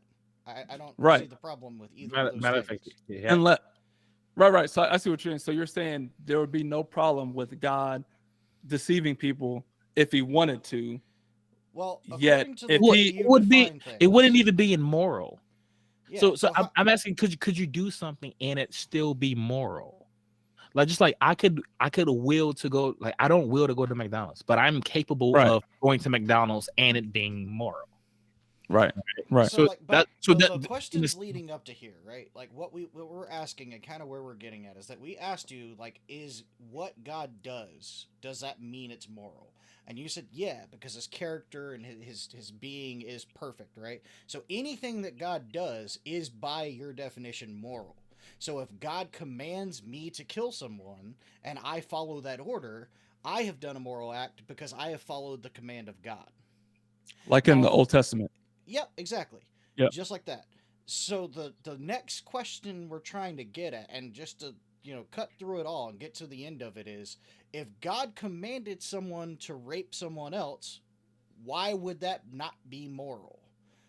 Because you just said that anything God commanded another person to do would in fact be moral because God said so. Now God is commanding someone to rape someone else. What makes anything- that immoral? So anything in light of his revealed word, right? So He said anytime so. that rape, like we're using an example of rape. Yeah, we're using the most egregious and outlandish possibility that we can come up with, even though Yep. most people would say murder is worse. Yep, But go ahead. Because, Don't answer. Yeah, no, go ahead. You can finish. I was just Yo. gonna say, like, the long and the short is that we're coming up with this really extreme example of something. Because Mhm. if God commands it to be moral, and it is moral, then if God commanded rape, then rape would be moral. Yeah, so I would say in light of scripture, it's clear. So this is the hard thing because I would never say he could do something that is outside of what he has designed to be. So anytime that rape is mentioned in the Bible would be condemning it in that sense. So it was, he would not do. Sorry, go ahead. Well, I keep cutting you off. Go ahead. No, you good. I don't mind. Well, I don't mind. okay, I like okay. the back and forth. You can come here. It's to me, your reasoning sounds circular. I see what you mean. Yeah. Yes, In terms of the, because we're asking you, because I can only when I ask you, is it immoral because God says so? And then when you say, well, he had already determined it in his word, that's literally just saying God said so. Because yeah, that's just God's word. Yeah. Right. So yeah, I see what you mean by that. Yeah. So if God's word said it was okay to rape children, then it would be okay. But I would, yeah. So, but here's the thing. Here's the distinction I think that I'm making. Right. By that logic, by your logic, I could say if God says he could lie, then it would be okay. Except Scripture reveals that is not in line with what with his character and what he has already revealed in his word. So I wouldn't so your standard of if he did this, I can't apply that just to anything. For example, could God recreate the universe? Obviously, I'm saying from the Christian perspective, not saying you believe this. Could he recreate things and start over at Adam and Eve? Like, could he do that? I would say, in light of Scripture, he's not going to and wouldn't. And like theologically, but that's not an So answer that- to the question you just asked. but I would say he's not he you- wouldn't do it and is not going to do it. I wouldn't. Like, that's not an phrase- answer to I the wouldn't- question you just asked. Though you said, like, could God start over from Adam and Eve? And then your answer is, and he, but he, would but it? he so that is wouldn't, not, and- that is not an answer. Yeah, So- well, so- that's so capability. You're yes. answering. You just someone you're answering asked with- if someone asks, can you go to McDonald's? And then I say I won't. That is not an answer to the question. Can I build a universe from can I restart the universe? And then saying, well, I won't restart the universe. See, that's not an answer to the well, question. so I You're wouldn't. asking about so for- potentiality. So for example, so I would say, so if I were to say, God can do it, like God can restart the universe. That's an So, answer. here's the so, Would- so here's the but here's the could- problem. you But here's could, the bro. problem with here's the problem with that. I want to be careful how I phrase this. He won't lie. He's already revealed in his word what is going to happen. So he's not going to do That is- that. So yeah, so but This is your so- reasoning he's doing. no. So 'Cause- yeah, so I mean, I can't in terms of like the reasoning part, right? I can't reason in terms of the Christian perspective. You're asking me about God, right? More than His revealed word and truth. I can't give you an answer outside of what God has revealed in His word, and it be correct about God. Okay, that's fine. Can we pause right there real quick? Sorry. According to his word and his scripture, is there anything that he is incapable of doing? Well, lying. I mean, Okay, so lying. yep. Is there any any- act God is incapable of committing besides any- lying? Anything that would be I forgot the word. Sorry. Well, silly violation. Anything that would be in violation of what He's revealed in His word. I can't list off the number of things that He in terms of can't do, like he's a limited God, like He can't create a squared circle, or He can't could he make a sun and an earth be together and life would exist on the planet? I don't see. Does that make sense? Why not? Yeah, but I don't see why he couldn't do that. I mean, I could see why he wouldn't be able to make a square circle, but as far as Like earth putting and the earth sun inside the sun, would be like, the same. that- Would be that's the just- same thing. yeah, that's just He did- physics. Yeah, I Right, don't, but there's what I no would logical say- contradiction in saying God can make people to live on the sun. What I'm talking about, like you're saying, could He do something, as in anything? Yeah. He can do. So I don't know the endless amount of things He could do or won't do. I just know what He's revealed in His word. Right. Is what I would My say. question is, in his word, is there any limit to things that he could do? Like, with exception of lying being the obvious exception to the rule, you would say that God created our universe, right? So what Yeah, you're saying is yeah. God is capable of creating another universe because He at least created one. So He has the capability of creating universes. I'm not asking will He. Yeah. I'm just saying, Yeah, according to yeah. you, He has the capability to create the universe. Yeah, should So, yeah. cool. if- So he has yeah, the so- cool. He has so- the capability. to do sorry, go ahead. No. Go ahead. I'm sorry. I No, wanted no, you. you're- We keep cutting you off. Go ahead. No, I don't mind. I don't mind. You can finish. What So you're saying. I don't mind. I just want to say that. So we established that he has the capability of creating the universe, but he's not going to because he doesn't will it. Right? He has the capability of creating the universe. Yeah, But that's what he- you just said. but He could. Yeah, like That's what I thought. he could create life. He could create these Yeah, things. Sure. So but he but could but he could do it. he's but not going. But He's not yeah, necessarily. going- that doesn't mean not he's going to. Yes, he's not going to because he doesn't will it. Right. Cool. So now I'm asking. All right.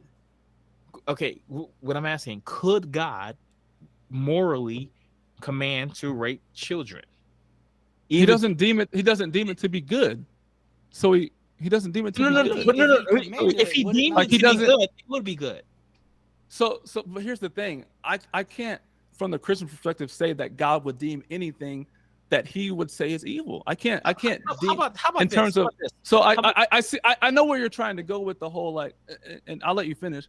I know what you mean, because like you're putting like one thing up here, like, hey, like, you're saying he could do this, and if you're saying he can't do this, then is God appealing to something outside of himself? As I think. Yeah, that's where we're going. So yeah, right. So you so say- he doesn't. So I would say the Christian perspective isn't. And again, I would say that in all of my knowledge of studying the Word of God, right? Like, I don't know it inside and out. So I even remember you guys brought up a few passages that I had to go back and read in terms of like the prophecy thing to better understand, right? So, but what I mean is, when God would, when God is holy, God is righteous, God knows all. So not just that, like, okay, he would deem something and it would be so, and it would be right, right? I can't say that God is going to do something that he himself would not decree as a good thing to do. I can't say that, yes, he could do something that he doesn't decree to do. So I think that's the distinction. He but from that logic, I should be able to say, well, God could deceive people if he wanted, but he's not a deceive,r So I can't say God definitely deceives people. It's like that's only chapter 2, right? He's so, definitely deceives so in people. terms of, so sorry, poor wording. So I mean in terms of like the lying, right? Like that's what I mean by like I'm lying to you. I'm going to tell you something, Joseph, that is not true, right? About myself, about my character, about what you ought to do. I couldn't say, yeah, he can do that too because he's God. Second Thessalonians chapter 5, he says it'll cause a strong delusion to make you believe a lie. So God is incapable of doing that. Right. So we could go to that. We could go to that passage, because I don't think that is what you're talking about in terms of God lying. Oh, I'm in saying terms of lying. sinning. He's making In terms you of believe sinning. a lie. But go ahead. Trump. I was going to ask, like, would you think, when you say that in the absence of God's decree, that rape would be in a state of moral neutrality? Absence from God's decree? Yes. Absence of God's decree. Let's say God never decreed it. Would moral rape? Yeah, like God doesn't exist, right? Like, well, you never decreed it. He just never spoke on it at all. Would it be in a state of moral neutrality? I think I can't distinguish him not decreeing it and not existing. So let's take. You're the perspective so that reformed, dude. But I know, right? But I don't even label myself that. That's funny that you said that. But let's take the distinction between like him not existing, right? Like God not existing. And would I say that XYZ, the most horrible thing you can think of, is like wrong? I could and I will concede to you, I can't argue from the position of God not existing properly. But if God didn't exist and something was deemed wrong by us, right? We just have no justification for it upon someone else to say, hey, you ought not do that. That's wrong. There would be no justification without there being a standard, is what I would say. I gotta get ready to go. I gotta hang out with my wife. And I apologize for changing the topic. It's all good.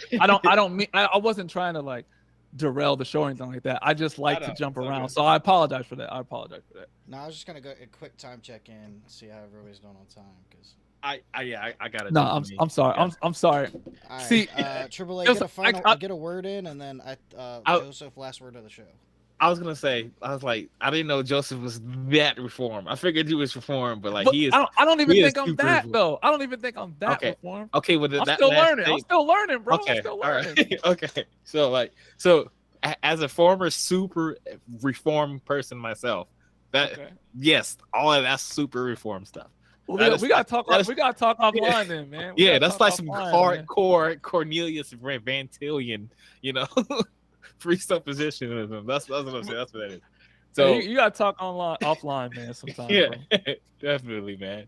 So I like to get you back on and Chris. your boy. Yeah, I got you with Peace Chris for out. sure. Nah, he's down, bro. He's down. Okay, He's down. definitely. He's down, man. I'm looking forward to it, man. We always give the guest the last word. Yeah, so Oh, if man, something you wanna plug, something you want to say. Now's your chance. You can take as much time as you'd like.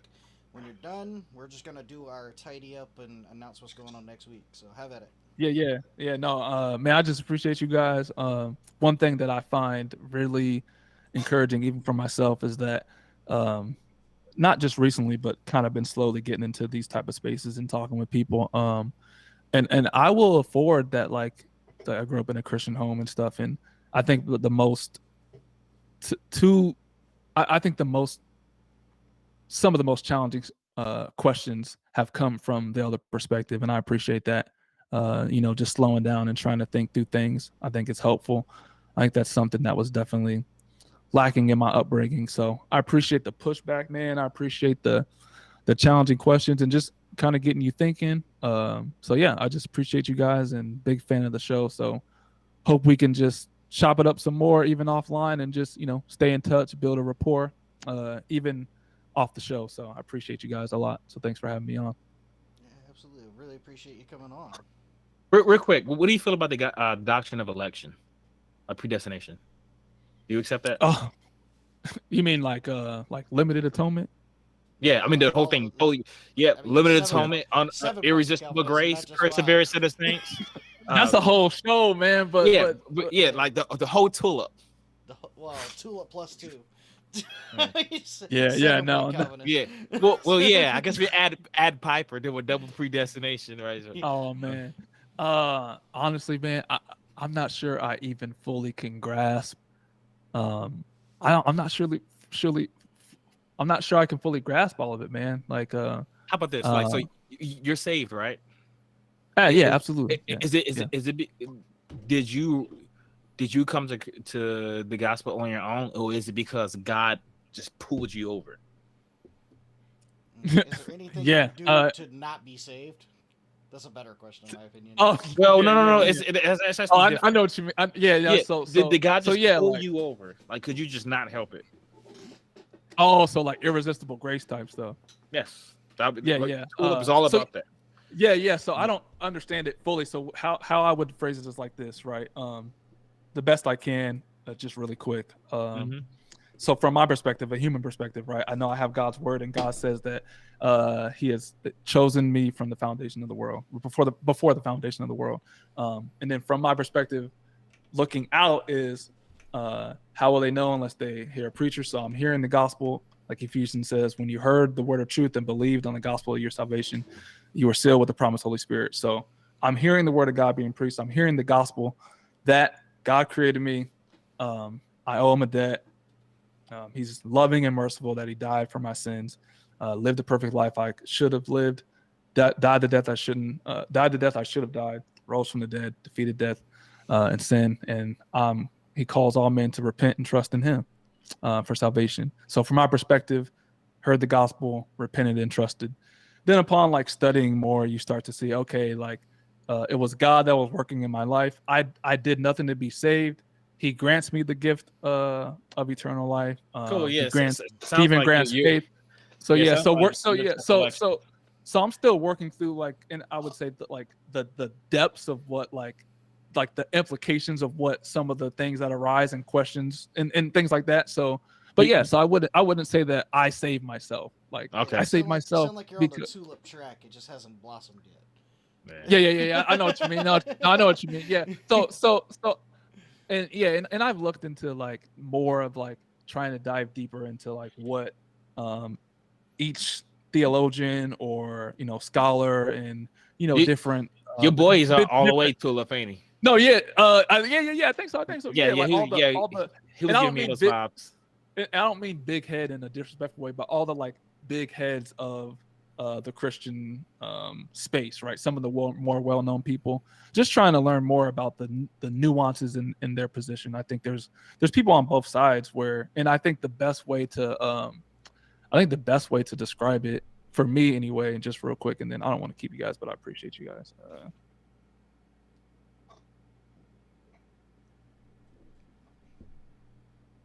I think one of the ways that it kind of helped me think through it was to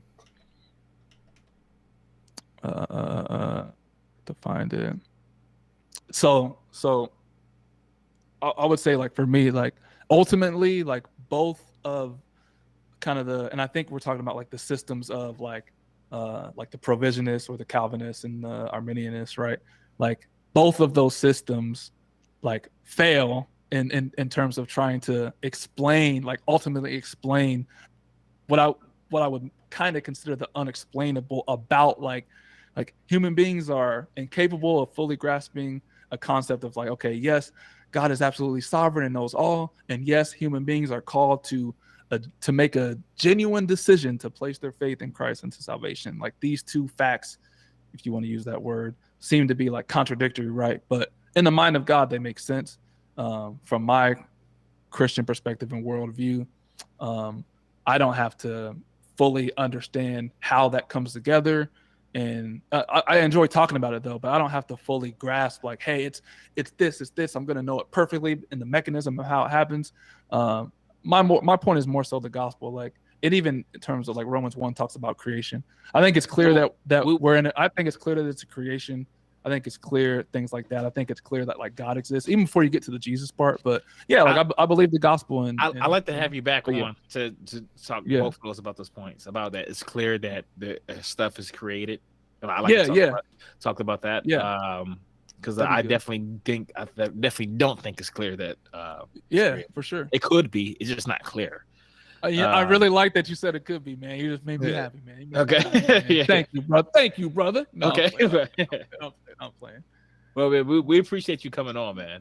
Man, no, I appreciate you guys too, man. And we on Facebook now, so just know I'll be locked in on y'all shows, man, in the comments for sure. So, all right, man. Thank y'all, man. Thank y'all, man. Love. Yeah, well, go visit his channel. Thank you guys so much for tuning in and watching. Peace. Shout out to, we had one commenter from Twitch, and there were obviously a Howard Stern fan. And if you don't know who that is, I am the weirdo that would know who that is. So you're welcome for me catching that. And it was Baba Booey John Cena from Twitch. So just wanted to shout out to you for stopping by, saying hello. If you enjoyed it, swing back by, give us a like, a subscription. Doesn't cost you anything. You're more than welcome to come on the show if you'd like. You can email us at nowthat'sdebatableStream@gmail.com. We'd love to have you on. Next week, we do have a guest lined up already. It's going to be back on Tuesdays. Next week. This week was a little off just because of the holidays and scheduling and whatnot, but next week we have a guest who actually commented as part of last week in the chats, and Wesley is going to be coming on, and he was commenting a little bit in one of our last videos. He's going to come on. We're going to be talking about why should we trust biblical prophecy. Real quick shout out to Relic Media. Anything you want to say before we take off? Nope, I'm good. All right, let's end it up.